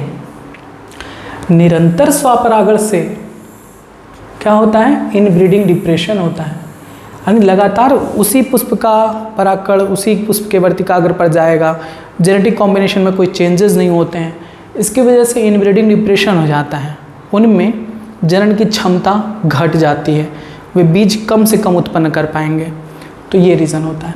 अब पुष्प की जब पौधे ये जान चुके तो वो रोकना चाहें कि अब हम ऐसा नहीं होने देंगे कि हमारा ही परागकण हमारे ही वर्तिकाग्र पर आए, तो उन्होंने कुछ युक्तियाँ अपनाई जिनके माध्यम से ये सेल्फ पॉलिनेशन को रोका गया, खुद ही रोकी और क्रॉस पॉलिनेशन को बढ़ावा दी। पुष्पीय पौधों ने बहुत सारे ऐसे साधन या उपाय विकसित कर लिए जो स्वपरागण को हतोत्साहित यानी रोकती हैं, पर परागण को बढ़ावा देती हैं, यानी दूसरे किसी पुष्प का परागकण हमारे वर्तिकाग्र पर आए इस चीज़ को बढ़ावा देती है। तो कुछ प्रजातियों में पराग अवमुक्त एवं वर्तिकाग्राह्यता समकालिक नहीं होते। मैंने क्या बताया था, देखो जो स्वपरागित पुष्प होते हैं उनमें क्या होता है कि जो परागकण हैं वे तभी परागकोश से विमुक्त होते हैं जब इनका वर्तिकाग्र भी परिपक्व हो जाता है। देखो वर्तिकाग्र के परिपक्व होने की दशा को बोला गया है स्टिग्मा रिसेप्टिविटी, यानी वर्तिकाग्र ग्राह्यता, यानी स्टिग्मा वर्तिकाग्र, ऐसे मान लो अभी बंद है वर्तिकाग्र, तो बंद है तो उस समय ये भी बंद रहते हैं, जब ये खुलेंगे यानी स्टिग्मा रिसेप्टिविटी, यानी जब ग्राह्यता तभी बढ़ेगी जब ये एक ही समय में ये भी परागकण उत्पन्न करेंगे, तो परागकण तुरंत आकर इस पर बैठ जाता है, इनका स्वपरागण हो जाता है। अब पुष्प नहीं चाहती हैं कि उसी का परागकण इस पर आए, तो इसको रोकती हैं, कहती हैं कि तुम अभी मत निकलो, तुम परिपक्व ना हो, ये परिपक्व हो जाती हैं, जिससे किसी और का पुष्प का परागकण इन पर आकर बैठ जाता है। तो इससे पर परागण को बढ़ावा मिला कि नहीं मिला, कि एक ही काल में दोनों परिपक्व नहीं होंगे, जब दोनों परिपक्व नहीं होंगे एक ही समय में तो दूसरा कोई परागकण इस पर आ सकता है, बस इसी को कहते हैं समकालिता को रोक कर ये पर परागण को बढ़ावा देती हैं। या तो वर्तिकाग्र के तैयार होने से पहले पराग अवमुक्त कर दिए जाते हैं, यानी वर्तिकाग्र अभी बंद है, परागकण को विमुक्त कर दिए, तो परागकण सारे खत्म होंगे तब इस पर नहीं आएंगे। अब ये तब खुलेगा जब ये सारे परागकण निकल जाएंगे, जब खुलेगा तो दूसरे किसी पुष्प का परागकण आएगा। एक तो ये होते हैं, दूसरा या फिर पराग के झड़ने से पहले वर्तिकाग्र ग्राह्य बन जाता है, यानी परागकण फटा ही नहीं और वर्तिकाग्र खुल गया तो दूसरे किसी और का परागकण इस पर आ जाएगा। तो इस प्रकार से वे स्वपरागण को रोकती हैं। कुछ प्रजातियों में परागकोश एवं वर्तिकाग्र भिन्न भिन्न स्थानों में अवस्थित होते हैं, जिससे उसी पादप में पराग वर्तिकाग्र के संपर्क में नहीं आ पाती। यानी कुछ ऐसी भी प्रजातियां जिनमें जो परागकोश हैं वो वर्तिकाग्र और परागकोश दोनों भिन्न भिन्न स्थान पर हैं, जिससे वे संपर्क में नहीं आ पाती। उस प्रयोग से भी स्वपरागण को रोका जाता है, स्वयुग्मन रोकती है। अंतःप्रजनन रोकने का तीसरा जो साधन है वो सेल्फ इनकम्पैटिबिलिटी है। मोस्ट इम्पॉर्टेंट कि ये स्व असमंजस्य क्या होता है, सेल्फ इनकम्पैटिबिलिटी होता है कि अगर कोई पुष्प का वर्तिकाग्र है, अगर उसी पुष्प का परागकण आया तो ये स्टिग्मा उसे एक्सेप्ट नहीं करती, कहती है कि तुम हमारे वाले हो, हम तुम्हें एक्सेप्ट नहीं करेंगे, रिजेक्ट करती हैं। दूसरा किसी पुष्प का वर्ग अगर आया इस पे परागकण तो उसे एक्सेप्ट कर लेती हैं। तो इसे कहते हैं सेल्फ कंपैटिबिलिटी, यानी ये पुष्प ये जानता है कि हमारा ही परागकण है तो हम उसे एक्सेप्ट नहीं करेंगे। ठीक है, यह एक वंशानुगत प्रक्रम है। कौन प्रक्रम? सेल्फ कंपैटिबिलिटी एक वंशानुगत प्रक्रम है जो स्वपरागण को रोकने का एक उपाय है।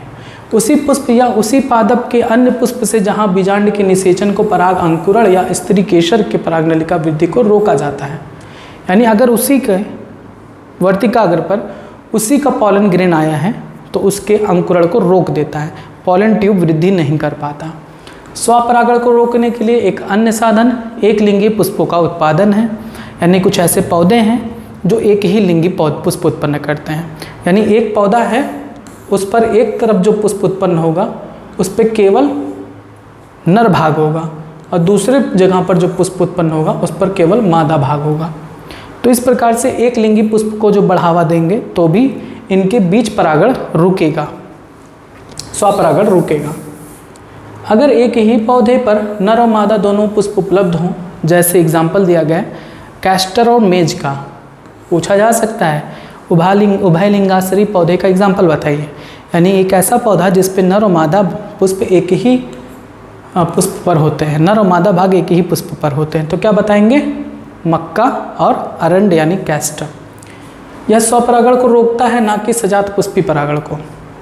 देखो, ये स्वपरागण को रोकता है लेकिन सजात पुष्पी परागण को नहीं रोकता।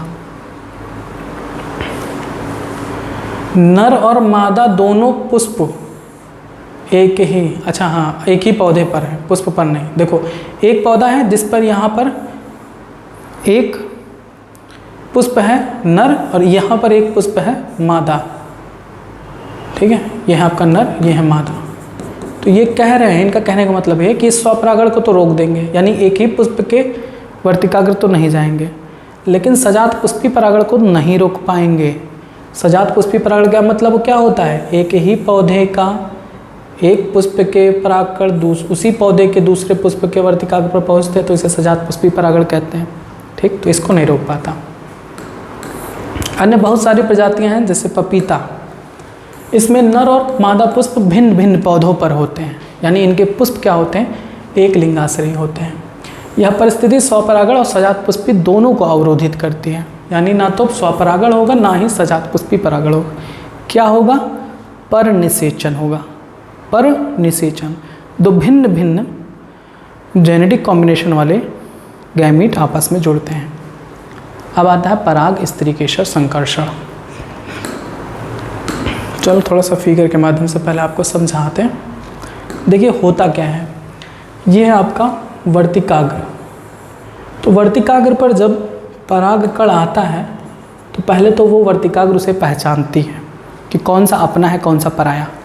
ये पहचानती कैसे है? इनके बीच आपस में कोई बात नहीं होती है, अगर बात होती है तो केमिकल कंपाउंड के माध्यम से। इनके बीच कुछ केमिकल्स सिक्रीट होते हैं जिनको एक दूसरे वे पहचानते हैं कि कौन कंपेटेबल है, कौन सी स्टिग्मा पहचानने की प्रयास करती है कि कौन सा परागकण ऐसा है जो कंपेटेबल है जिसको हम वृद्धि करने दे सकते हैं। मान लो ये परागकण आया, ये कंपेटेबल नहीं है, इसको नहीं आने देगा, इसको वृद्धि नहीं करने देगा।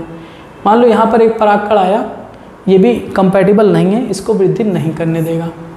जो परागकण उसके लिए कंपेटेबल हैं, जैसे ये इसको वृद्धि करने देगा, कहेगा अब तुम अंकुरित हो।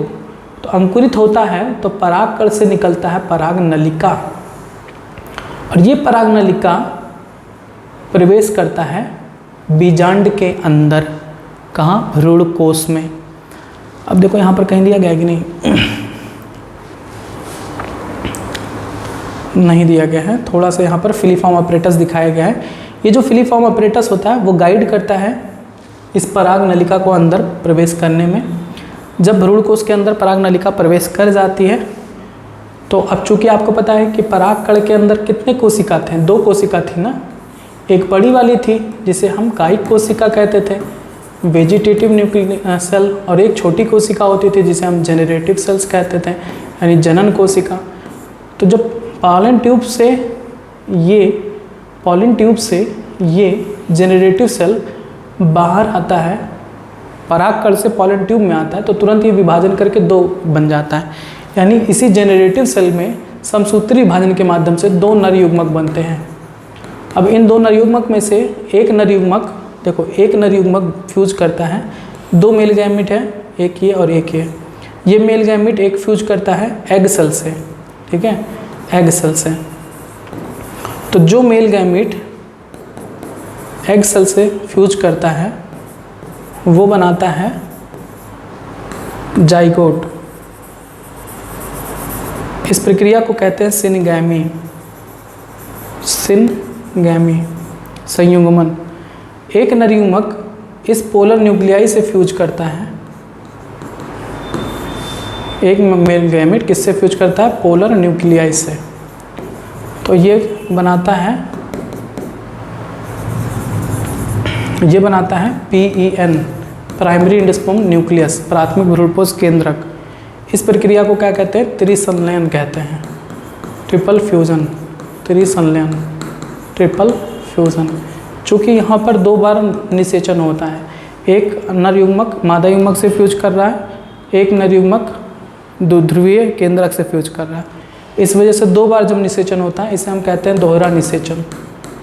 दोहरा निषेचन क्या कहते हैं? Double fertilization. ठीक, चलिए आइए देखिए, वही बताया गया कि परागण बिल्कुल सही प्रकार के परागकणों का स्थानांतरण सुनिश्चित नहीं करता है। प्रायः गलत प्रकार के परागकण भी उसी वर्तिकाग्र पर आ जाते हैं। तो वर्तिकाग्र इस चीज़ में माहिर है कि वो पहचानती है कि कौन सा परागकण कॉम्पैटिबल है, कौन के उसको हम वृद्धि करने देंगे, और कौन सा इनकम्पैटिबल है जिसको हम वृद्धि नहीं करने देंगे। तो वही चीज़ बताया जा रहा है कि कह रहे हैं कि प्रायः गलत प्रकार के परागकण भी उसी वर्तिकाग्र पर आ जाते हैं, जिसमें ये या तो उसी पादप से होते हैं या फिर अन्य पादप से। तो स्त्री केशर में यह क्षमता होती है कि वो परागकण को पहचानती है और जो सही होते हैं, सुयोग्य होते हैं, बस उन्हीं को वृद्धि करने देती है।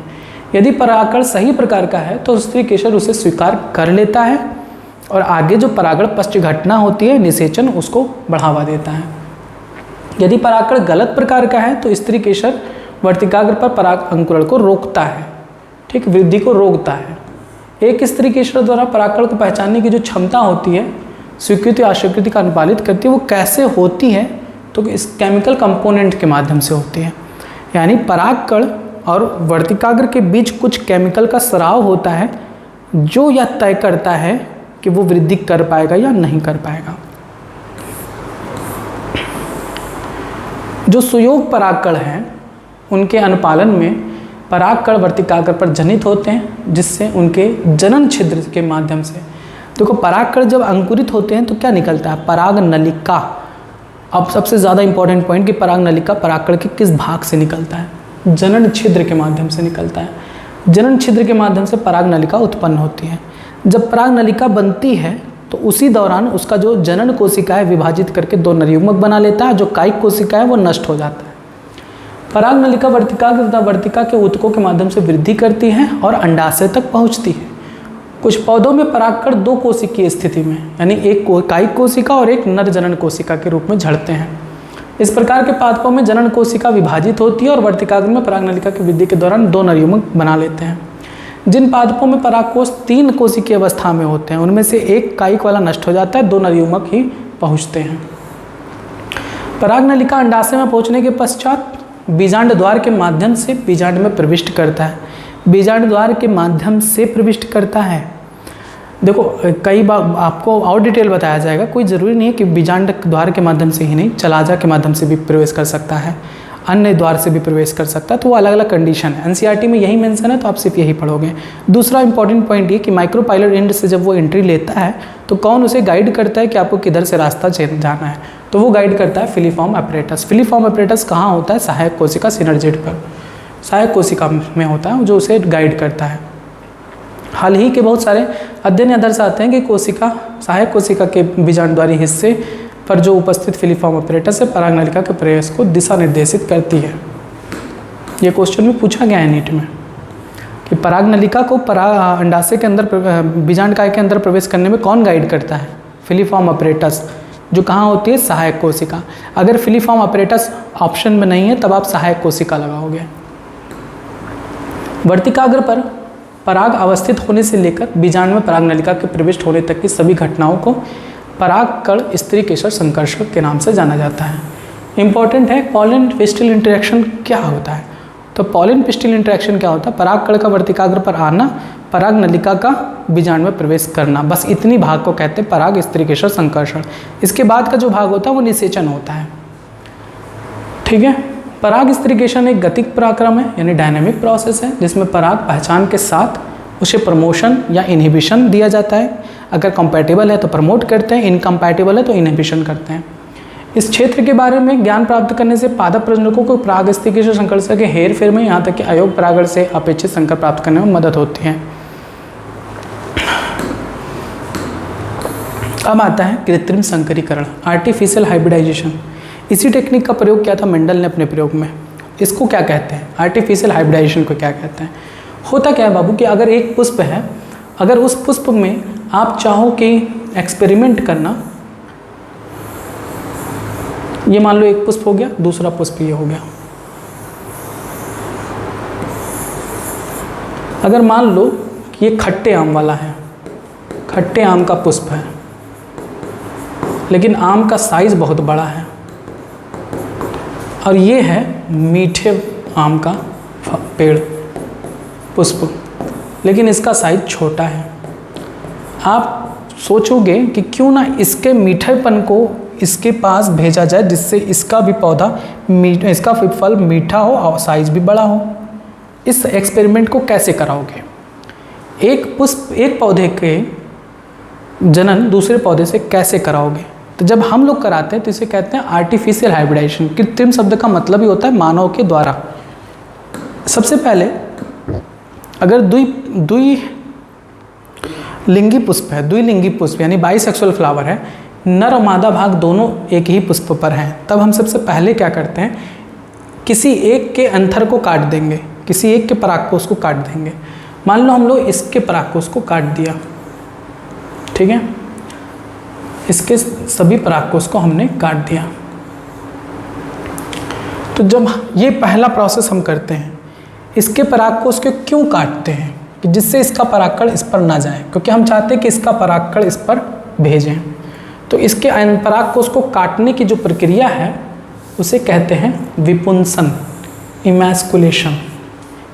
किसी पुष्प को उसकी कली अवस्था में परागकोश को काट कर निकालना इमैस्कुलेशन कहलाता है। दूसरी प्रोसेस क्या करते हैं, अब ये खुला हुआ है ना, इस पर कोई और परागकण आकर बैठ सकता है, इसलिए इसको हम पन्नी से बांध देंगे।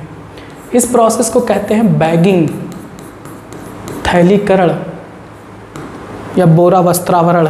यहीं पर कहीं दिया है बोरा वस्त्रावरण, ये देखो बोरा वस्त्रावरण, बैगिंग कहते हैं इसको।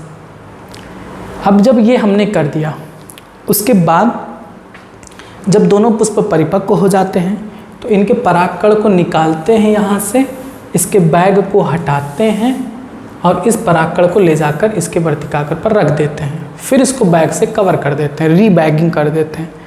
उसके बाद भैया अपना यहाँ पर ये जर्मिनेट होगा, उसके बाद बीजांड में बीज बनेंगे, उस बीज को हम बोएंगे, पता करेंगे कि क्या लक्षण उत्पन्न होते हैं। इसी को कहते हैं आर्टिफिशियल हाइब्रिडाइजेशन। तो समझ में आया? दो प्रक्रियाएं होती हैं, विपुंसन और बैगिंग। विपुंसन का मतलब होता है रिमूवल ऑफ एंथर यानी परागकोश को काट कर हटाना, और बैगिंग का मतलब होता है कवरिंग ऑफ स्टिग्मा, वर्तिकाग्र को आवृत करना। तो कृत्रिम संकरीकरण फसल की उन्नति और प्रगतिशील कार्यक्रम के लिए एक प्रमुख उपागम है। इस प्रकार के संकरण प्रयोगों हेतु यह सुनिश्चित करना महत्वपूर्ण है कि केवल अपेक्षित परागों का उपयोग परागण के लिए किया जाए। चलो ये सब बता ही चुके हैं, आप लोग पढ़ लीजिएगा, कुछ है न उसमें खास। जो यूनिसेक्सुअल फ्लावर होते हैं उसमें एंथर को काटने की आवश्यकता नहीं पड़ती। बस दोहरा निषेचन, दोहरा निषेचन को भी हम सीधे यहीं पर बताएंगे। कहाँ गया? यहाँ नहीं है, रुको हम फिगर में बना देते हैं, यहाँ के फिगर में बना रहे हैं। दोहरा निषेचन को समझिएगा। देखो ये है पुष्प का स्टिग्मा, ये स्टाइल, ओवरी को हमने इतना बड़ा बना दिया, ये उसका ओवरी है, अंडाशय है। आपको पता है ओवरी के अंदर होता है क्या? बीजांड बड़ा सा, और बीजांड के अंदर क्या होता है? भ्रूणकोश। अब भ्रूणकोश चूँकि बड़ा परिपक्व हो चुका है यहाँ पर, इसलिए हम सीधे बनाएंगे। 3 कोशिका होती हैं यहाँ पर, 2 होती हैं आपकी सहायक कोशिका। ये क्या है? सहायक, जिसे हम सिनर्जिड कहते हैं, सहायक कोशिका या सिनर्जिड। उसके बाद एक कोशिका होती हैं यहाँ पर बीच में, जिसे हम क्या कहते हैं? अंड कोशिका, ठीक है, एग सेल।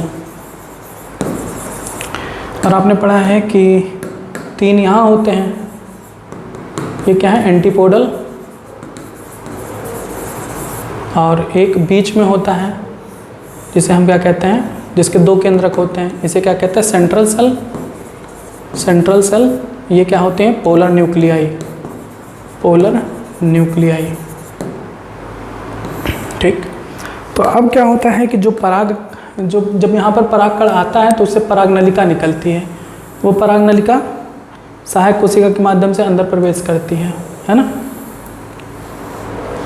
परागकण के अंदर 2 कोशिका होती है, कायिक कोशिका और जनक कोशिका। जनक कोशिका विभाजित करके 2 नर युग्मक बना लेती है। दोनों नर युग्मक कहाँ पहुँचते हैं? यहाँ पर। देखो एक नर युग्मक जो है, एक नर युग्मक इससे फ्यूज करता है, किससे? अंड कोशिका से। तो क्या बना लेता है? युग्मनज, जाइगोट। अब भैया देखो युग्मक है ना दोनों, ये भी आगुणित हैं n, ये भी आगुणित है n, n प्लस n से क्या बनेगा? 2n। यहाँ देखो ये क्या है? n है, ये n है, ये n है। अब ये जो दूसरा नर युग्मक है वो इन दोनों से फ्यूज करेगा, तो क्या बनाएगा? प्राथमिक भ्रूणपोष केंद्रक। प्राथमिक भ्रूणपोष केंद्रक, जिसे PEN कहते हैं, प्राइमरी एंडोस्पर्म न्यूक्लियस। अब चूंकि यहाँ पर देखो ये एक n है, यहाँ पर 2 n है, 2 1 3, ये ट्रिप्लॉइड होती हैं। ये क्या होती हैं? त्रिगुणित होती हैं। अब किसे क्या कहते हैं वो याद रखिए। एक अंड कोशिका एक नर युग्मक से फ्यूज करती है, इस प्रक्रिया को कहते हैं संयुग्मन। संयुग्मन यानी सिनगैमी। एक नर युग्मक पोलर न्यूक्लियाई से फ्यूज करती है, भ्रूणकोश बनाती है, क्या कहलाती है? इस प्रक्रिया को कहते हैं त्रिसंलयन, ट्रिपल फ्यूजन। अब चूंकि एक ही भ्रूणकोश में 2 बार निषेचन होता है, इस प्रक्रिया को दोहरा निषेचन, डबल फर्टिलाइजेशन कहते हैं। और यही सब बातें ऊपर मेंशन है, आप रोक कर एक बार स्क्रीनशॉट ले लो, पढ़ लेना, ठीक। यहाँ पर भी आप स्क्रीनशॉट ले लो। क्वेश्चन देख लीजिए, 2019 में पूछा हुआ है, सहायक कोशिका में स्खलित हुए नर युग्मक को परिणाम क्या होता है? नर युग्मक क्या होते हैं? एक नर युग्मक अंड कोशिका के साथ फ्यूज करता है, एक नर युग्मक ध्रुवीय केंद्रक के साथ। एक युग्मक अंड के साथ, दूसरा सहायक कोशिका में। नहीं, गलत बात, सभी अंड नहीं। एक अंड के साथ, दूसरा सहायक कोशिका केंद्रक के साथ। एक अंड के साथ, दूसरा केंद्रकीय कोशिका के केंद्रकों के साथ। बिल्कुल सही, सेंट्रल सेल जो होती हैं उनके न्यूक्लियस के साथ फ्यूज करता है। ऑप्शन डी सही है। नीट 2018 में क्वेश्चन पूछा गया कि दोहरा निषेचन क्या होता है? 2 नर युग्मकों का एक अंड के साथ संयोजन? नहीं। एक नर युग्मक का 2 ध्रुवीय केंद्रकों के साथ? नहीं। एक पराग नलिका के नली के 2 नर युग्मकों का 2 भिन्न अंडों के साथ संलयन? नहीं। देखो युग्मक संलयन यानी एक अंड कोशिका और एक नर युग्मक, और त्रिसंलयन यानी एक नर युग्मक और 2 polar nuclei. Option D. Next question क्या गया है कि निम्नलिखित में से किसमें जीवन काल में केवल एक बार पुष्पन होता है? केवल एक ही बार पुष्प उत्पन्न होते हैं, तो ये इसका नहीं है। ये जो क्वेश्चन है वो है चैप्टर 1 का, क्लास 12 के। आपको बम्बू स्पीसीज बताए हैं कि बम्बू स्पीसीज में 12 साल में नहीं, पूरे जीवन काल में एक ही बार पुष्प उत्पन्न होता है। चलो लास्ट टॉपिक आता है निषेचन पश्च घटना। अंड कोशिका नर युग्मक के साथ फ्यूज करके क्या बनाती है? द्विगुणित युग्मनज। अब उस युग्मनज से क्या होता है? उस युग्मनज से भ्रूण का निर्माण होगा। देखो ये जो आप देखते हो, ये सब क्वेश्चन बहुत इंपॉर्टेंट है, ध्यान से समझिएगा। आपने देखा कि भ्रूणकोश के अंदर कितनी सारी कोशिकाएं थी? 7 कोशिका थी। 7 कोशिका में से एक अंड कोशिका नर युग्मक के साथ संयुग्म कर लेती है, और जो सेंट्रल सेल होता है वो दूसरे नर युग्मक के साथ। तो जो 3 एंटीपोडल सेल होते हैं वो क्या हो जाते हैं? तो एंटीपोडल सेल्स डीजेनरेट हो जाते हैं, नष्ट हो जाते हैं। सहायक कोशिका नष्ट हो जाती हैं। बचा क्या? अंड कोशिका और मादा युग्मक से तो जाइगोट बन गया। तो जाइगोट कहाँ जाता है? मोस्ट इंपॉर्टेंट पॉइंट, जाइगोट जाता है माइक्रोपाइलर एंड के पास। माइक्रोपाइलर एंड के पास, माइक्रोपाइलर एंड के पास जाता है, ठीक। जो दूसरा नर युग्मक था वो सेंट्रल सेल के साथ फ्यूज किया था, तो उससे क्या बना था? PEN, प्राथमिक एंडोस्पर्म न्यूक्लियस। प्राथमिक एंडोस्पर्म न्यूक्लियस से ही बाद में विभाजन के द्वारा भ्रूणपोष बनता है। तो ये PEN बनाया जो बाद में भ्रूणपोष बनेगा। इस पूरे सेल को कहते हैं PEC, प्राइमरी एंडोस्पर्म सेल। तो अब देखो भ्रूणकोश में क्या बचा? आफ्टर फर्टिलाइजेशन, डबल फर्टिलाइजेशन, भ्रूणकोश में क्या बचा? तो भ्रूणकोश में एक बचा PEC और दूसरा बचा जाइगोट, बस। अब ये जो जाइगोट है वो विभाजन करेगा, 1 से 2 कोशिका, 2 से ढेर सारी, 2 से 4, 4 से 8, 8 से 16, 16 से 32। पहले ग्लोबुलर एम्ब्रियो बनाएगा, फिर हार्ट शेप बनाएगा, फिर मैच्योर भ्रूण बनाएगा। इस भ्रूण से नया पौधा उत्पन्न होता है। ऊपर वर्णित दोहरे निषेचन के अनुपालन या अनुहरण में भ्रूणपोष एवं भ्रूण विकास की अगली घटना बीजांड के परिपक्व होकर बीज में बदलने।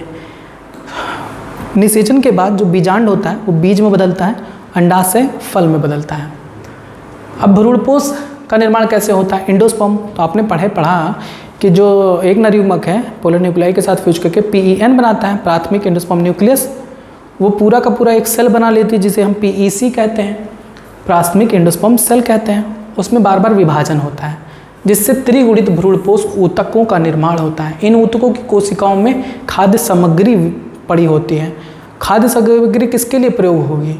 जब भ्रूण बनेगा, भ्रूणोद्भव होगा, उससे नया संतान उत्पन्न होगा तब। तो पूछा जाता है कि भ्रूणपोष का काम क्या है? तो भ्रूणपोष का काम है उसमें खाद्य सामग्री इकट्ठा रहती है जो भ्रूण के विकास में सहायता करती हैं, विकासशील भ्रूण को पोषक प्रदान करती हैं।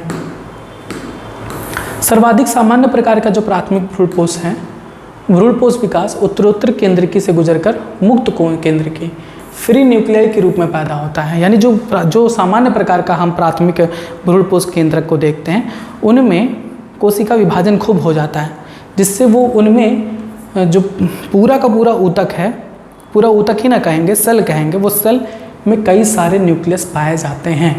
भ्रूणपोष के विकास की इस अवस्था को फ्री न्यूक्लियर एंडोस्पर्म कहते हैं। फ्री न्यूक्लियर एंडोस्पर्म इसके सापेक्ष ही कोशिका भित्तर रचना स्थान होते हैं जिससे एंडोस्पर्म बनती हैं। यानी इन फ्री न्यूक्लियर एंडोस्पर्म में एक कोशिका भित्ति का निर्माण होता है जिससे क्या बनती हैं? भ्रूणपोष बनती हैं। कोशिकीकरण से पहले मुक्त केंद्रकों की संख्याओं में व्यापक भिन्नता होती है। एक कच्चे नारियल का पानी यानी कोकोनट वाटर जिससे आप परिचित हैं, जो आप कोकोनट वाटर पीते हो, वो कुछ नहीं फ्री न्यूक्लियर एंडोस्पर्म ही होता है। क्या है? फ्री एंडोस्पर्म न्यूक्लियस होता है। ये क्वेश्चन भी पूछा गया है कि कोकोनट वाटर क्या है? फ्री एंडोस्पर्म न्यूक्लियस है। और जो पास का सफ़ेद गूदा होता है, जो आप मलाई खाते हो ना, उसके अंदर का सफ़ेद, वो सेलुलर एंडोस्पर्म होता है। बीज के परिपक्व होने से पहले भ्रूणपोष पूरी तरह से विकासशील भ्रूण जैसे मटर, मूंगफली, सेम द्वारा उपभोग कर लिया जाता है। देखो अब यहाँ पर ध्यान देना, कुछ ऐसे भी पौधे हैं जिनके जो बीज हैं वो भ्रूण के विकास होने में सारा का सारा भ्रूणपोष खत्म कर लेते हैं। तो उसके एग्जाम्पल है मटर, मूंगफली, सेम। या कुछ ऐसे भी पौधे हैं जिनमें परिपक्व बीज जो होती है उनमें भी एंडोस्पर्म पाया जाता है, जैसे कैस्टर और नारियल, इनमें एंडोस्पर्म पाया जाता है। लेकिन कुछ ऐसे होते हैं जिनमें एंडोस्पर्म नहीं पाया जाता, वो भ्रूण के विकास में ही खत्म हो जाता है। इसके एग्जाम्पल्स दिए गए हैं। अब आता है भ्रूण। भ्रूणकोश के बीजांडद्वारी सिरे पर, मैंने आपको पहले बताया युग्मनज माइक्रोपाइलर एंड पर होता है, तो वहीं से भ्रूण बनेगा जहाँ पर जाइगोट स्थित होता है। अधिकतर युग्मनज तब विभाजित करते हैं जब कुछ निश्चित अवस्था में भ्रूणपोष विकसित हो जाता है, क्योंकि भ्रूणपोष से ही उन्हें पोषण प्रदान करना है। यह एक प्रकार का अनुकूलन है ताकि विकासशील भ्रूण को सुनिश्चित पोषण प्राप्त हो सके। यद्यपि बीज में व्यापक भिन्नता होती है। भ्रूण विकास यानी भ्रूणोद्भव की प्रारंभिक अवस्था एक बीजी तथा द्विबीजपत्री दोनों में समान होती है। यानी जो भ्रूण के विकास की जो प्रारंभिक अवस्था है वो एक बीजपत्री पौधों में और द्विबीजपत्री पौधों दोनों में समान होती हैं। थोड़ी भिन्नता बाद में जाकर मिलती है। देखिए, युग्मनज प्रो एम्ब्रियो बनाता है, प्रो एम्ब्रियो के बाद ग्लोब्यूलर एम्ब्रियो बनता है, फिर हार्ट शेप एम्ब्रियो बनता है और फिर जाके मैच्योर एम्ब्रियो बनता है। अब यहाँ पर दिखाया गया है कि द्विबीजपत्री भ्रूण में क्या अंतर है और एक बीजपत्री भ्रूण में क्या अंतर है। तो ये आपका द्विबीजपत्री भ्रूण दिखाया गया है। द्विबीजपत्री भ्रूण में दो कॉटिलेडॉन होते हैं। देखिए, एक कॉटिलेडॉन ये हो गया, दूसरा कॉटिलेडॉन ये हो गया, तो दो कॉटिलेडॉन होते हैं। और दूसरा एम्ब्रियोनल एक्सिस तथा दो बीजपत्र समाहित होते हैं। बीजपत्र से के स्तर से ऊपर भ्रूणीय अक्ष का स्थान एपिकोटाइल होता है। यहाँ पर आप एम्ब्रियोनल एक्सिस पर देखेंगे कॉटिलेडॉन के ऊपरी भाग पर एपिकोटाइल होता है, जो प्रांकुर या स्टेम टिप पर प्राय समाप्त होता है। प्लीम्यूल यानी प्रांकुर भी यहीं पर पाया जाता है। हाइपोकोटाइल में, सब हिंदी मत याद करिएगा, इंग्लिश याद करिएगा। हाइपोकोटाइल में बीज पत्रों के स्तर से नीचे बेलनाकार स्थान जो कि रूट टिप या रेडिकल के शीर्षांत पर समाप्त होता है। ये है आपका हाइपोकोटाइल रीजन, जो कहाँ समाप्त होता है, रूट टिप पर जाकर समाप्त होता है। यह मूल शीर्ष एक ढक्कन द्वारा आवृत होता है जिसे रूट कैप कहते हैं। सॉरी, ये मूल शीर्ष है, ये आपका रूट कैप है। एक बीजपत्री जो भ्रूण है उसमें केवल एक कॉटिलेडॉन होता है। जैसे ग्रास फैमिली में ये क्वेश्चन बहुत पॉपुलर है कि एक बीजपत्री जो भ्रूण होते हैं उसके बीजपत्र यानी कॉटिलेडॉन को क्या कहते हैं, उसे कहते हैं स्कूटेलम। देखिए, एक ही बीजपत्र पाया जाता है जिसे हम स्कूटेलम कहते हैं, जो भ्रूणीय अक्ष के एक तरफ स्थित होता है। यानी ये भ्रूणीय अक्ष है तो भ्रूणीय अक्ष के एक तरफ स्थित होता है। इसके निचले सिरे पर भ्रूणीय अक्ष में एक गोलाकार मूल आवरण के बिना विभेदित परत से आवृत होता है जिसे मूलांकुर चोल कोलियोराइजा कहते हैं। तो ये आपका मूलांकुर चोल है जिसे कोलियोराइजा कहते हैं, जो रेडिकल को ढके हुए होता है। तो क्वेश्चन यहाँ से पूछा गया है कि जो रेडिकल को ढके होता है उसे क्या कहते हैं, कोलियोराइजा। जो प्लूम्यूल को यानी सूट एपेक्स को ढके होता है उसे क्या कहते हैं, कोलियोप्टाइल। ठीक है, सूट एपेक्स को ढके होता है उसे हम कोलियोप्टाइल कहते हैं, पढ़ लीजिएगा। बीज, अब बीज में भी क्या है कि आवृत बीजों में लैंगिक जनन का अंतिम परिणाम बीज होता है। बीज किससे बनता है, बीजांड से। इसको प्राय एक निषेचित बीजांड भी कह सकते हैं, निषेचित बीजांड भी कहा जा सकता है। बीज को अंडरलाइन कर लीजिएगा। बीज फलों के अंदर पैदा होते हैं। एक बीज में विशिष्ट रूप से बीज आवरण होता है, बीजपत्र और एम्ब्रियो एक्सिस होते हैं। भ्रूण का बीजपत्र एक सरल संरचना होती है, प्रायः आरक्षित आहार भंडार के कारण फूली हुई और स्थूल होती है, जैसे लेग्यूम में। परिपक्व बीज गैर एल्ब्यूमिनस भी हो सकता है या एल्ब्यूमिनस भी हो सकता है। अब इसका मतलब समझिएगा, गैर एल्ब्यूमिनस में एंडोस्पर्म नहीं पाए जाते हैं। इसके एग्जाम्पल ऊपर दिए गए हैं, मैंने बताया है। कुछ ऐसे बीज हैं, जैसे गेहूं वगैरह का आपको दिखाए थे कि कुछ ऐसे बीज है जिसमें एंडोस्पर्म भ्रूण के विकास के समय ही खत्म हो जाता है, तो वो नॉन एल्ब्यूमिनस कहलाते हैं। कुछ ऐसे भी होते हैं जिसमें भ्रूण में एंडोस्पर्म उसके भ्रूण कोश में एंडोस्पर्म पाया जाता है, बीज में भ्रूण एंडोस्पर्म पाया जाता है। ठीक है, अब देखो, क्योंकि भ्रूण विकास के दौरान ही उपभोग कर लिया जाता है। जैसे मटर, मूंगफली नॉन एंडोस्पर्म है, कौन है, नॉन एल्ब्यूमिनस बीज है। और एल्ब्यूमिनस बीज ऐसे होते हैं जिनमें भ्रूणपोष पाया जाता है, जो भ्रूण विकास के दौरान उपभोग नहीं हो पाता। जैसे गेहूं, मक्का, बार्ले, कैस्टर। यहाँ पे एग्जांपल आपसे ऐसे पूछा जाएगा, एल्ब्यूमिनस सीड के उदाहरण बताइए। ठीक है, कभी कभी काली मिर्च जैसे चुकंदर में बीजांड काय भी शेष रह जाता है। अब देखो, न्यूसेलस भी शेष बच पाता है, किसमें, काली मिर्च और चुकंदर में। मोस्ट इंपॉर्टेंट पॉइंट, इसे कहते हैं पेरिस्पर्म। इस बचे हुए बीजांड काय को परिभ्रूणपोष पेरिस्पर्म कहा जाता है। क्वेश्चन पूछा गया 2009 में कि बीज में अवशिष्ट बीजांड काय को क्या कहा जाता है, परिभ्रूणपोष। अभी आपके कुछ फिगर्स दिए गए हैं जिसमें आपको कॉटिलेडॉन्स, माइक्रोपाइल फिगर दिखाया गया है और ये सब दिखाया गया, आप पढ़ लीजिएगा। अब मेरा गला दर्द हो रहा है इसलिए अब हम इसको स्टॉप करेंगे। हाँ, ये सीड डॉर्मेंसी समझ लो क्या होता है। सीड डॉर्मेंसी, बीज बनने के बाद भी, फल के फटने के बाद बीज ऐसा नहीं होता कि तुरंत वो जर्मिनेट होकर नया पौधा उत्पन्न कर देंगे, नहीं। बीज को अपने अंकुरण के लिए एक अनुकूल ताप, आदर्श वातावरण चाहिए होता है, आर्द्रता चाहिए होती है, तभी वो अंकुरित होते हैं, अन्यथा नहीं होते हैं। तो जब तक उन्हें वो अनुकूलन तापमान, अनुकूलन आर्द्रता नहीं मिलती, तब तक वे प्रसुप्ति में चले जाते हैं। सीड डॉर्मेंसी कहलाता है, अंकुरित नहीं करते। जब तक बीज अंकुरित नहीं करता है वो कहलाता है सीड डॉर्मेंसी में है। जैसे आपके घर में रखा हुआ चना, डिब्बे में चना रखा हुआ, वो अभी डॉर्मेंसी फेज में है। उस चने को निकाल के पानी में डाल दो, पानी उसको अनुकूलन वातावरण मिल गया, ठंडा हुआ, तापमान मिला, अब वो वहाँ पर वृद्धि करेगा और देखोगे सुबह उसमें से अंकुरियाँ निकलने लगेंगी।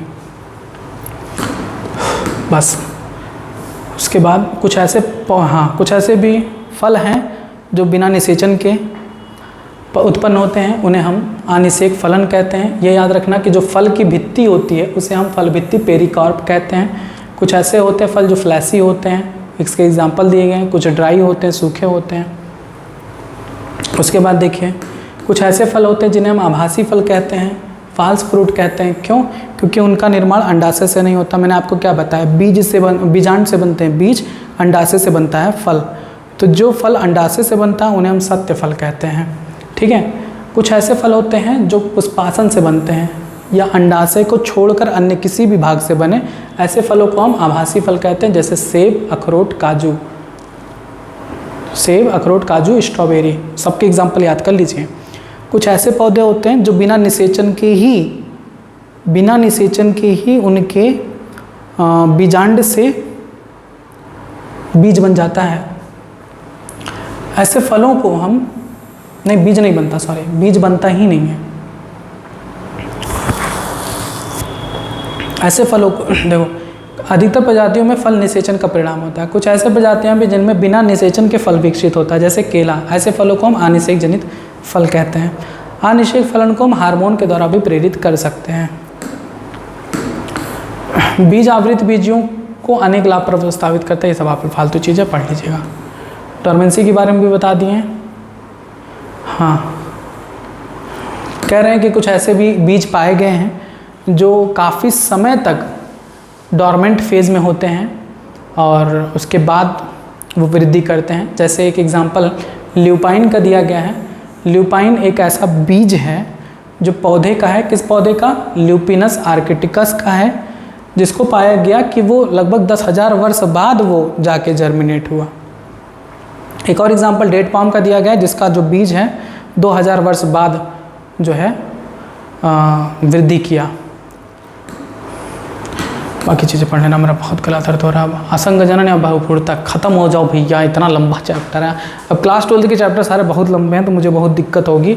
और मैं आपसे कहना भी चाह रहा था कि जो क्लास 12 के कुछ टॉपिक्स है शायद कंप्लीट नहीं भी कर पाऊंगा, तो उसके लिए आप परेशान मत होइएगा, खुद से पढ़िएगा, क्योंकि मैंने सारी चीज़ें बुक में बताई हैं। 11th के तो मैं कोई भी चैप्टर नहीं छोड़ूंगा, पूरी कोशिश रहेगी। असंग जनन और बहुपूर्णता को देख लीजिए। यद्यपि सामान्य तौर पर बीज निषेचन के परिणाम है।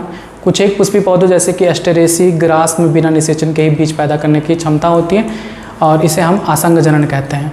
बिना निषेचन के बीज बनने की प्रक्रिया क्या कहलाती है? असंग जनन कहलाती है। बिना निषेचन के बीज बनने की प्रक्रिया असंग जनन कहलाती है। बिना निषेचन के फल निर्माण की प्रक्रिया अनिषेक फलन कहलाती है। किसमें होता है? एस्टेरेसी और ग्रास फैमिली में। बस इतना पढ़ लीजिएगा। अब देखो क्वेश्चन पूछा गया है। हाँ, ये भी बहुत इंपॉर्टेंट है। एक ही बीज में एक से अधिक भ्रूण बनते हैं। जब एक से अधिक भ्रूण बनते हैं तब इसे हम पॉलीएम्ब्रियोनी कहते हैं। जैसे संतरे में, सिट्रस फैमिली के सभी पौधों में। कुछ पौधों में मादा युग्मक बिना निषेचन के भ्रूण में परिवर्तित हो जाते हैं। इस प्रक्रिया को क्या कहते हैं? बिना निषेचन के भ्रूण में परिवर्तित हो जाते हैं, तब इसे हम क्या कहेंगे? अनिषेक जनन कहेंगे। भ्रूण बन रहा है ना, फल तो बन नहीं रहा है, बीज तो बन नहीं रहा है, इसलिए हम अनिषेक जनन कहेंगे। अगर फल बनता तो अनिषेक फलन कहते हैं, बीज बनता तो असंग जनन कहते हैं, जो अभी ऊपर बताए हैं। पादप का वह भाग कौन सा है जिसमें दो पीढ़ी, एक पीढ़ी दूसरे के अंदर होती है? देखो, परागकोश के अंदर परागकण, सही बात है, क्योंकि परागकोश द्विगुणित होते हैं, परागकण एक गुणित होते हैं, अगुणित होते हैं, इसलिए ये तो लाइन सही है। दो नर युग्मक वाली अंकुरित परागकण, गलत बात, क्योंकि परागकण तो अगुणित ही माना जाता है। फल के अंदर बीज, फल के अंदर बीज, तो फल है चाहे बीज है, फल के अंदर बीज।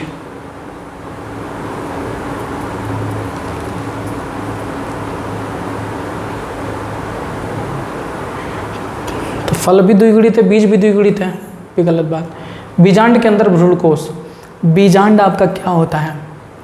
द्विगुणित, और भ्रूणकोश आगुणित ही होता है, ऑप्शन डी। यही दोनों सही है, ए एंड डी।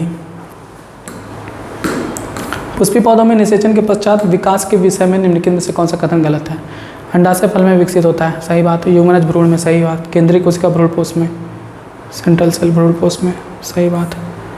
बीजांड भ्रूणकोश में नहीं, बीजांड से तो बीज बनता है, ये हाल आपका गलत है। ठीक है, बस ये चैप्टर भी आपका समाप्त हो गया और उम्मीद है कि आपको ये पूरी तरीके से समझ में आए। इस चैप्टर को मत छोड़िएगा, बहुत ज़्यादा क्वेश्चन यहाँ से पूछा जाता है, तो इम्पॉर्टेंट है ये चैप्टर, पढ़ लीजिएगा। बाकी आपका जो भी चैप्टर होगा नेक्स्ट टॉपिक में बताया जाएगा। तब तक आप जुड़े रहें यूट्यूब चैनल बालाजी के साथ। धन्यवाद।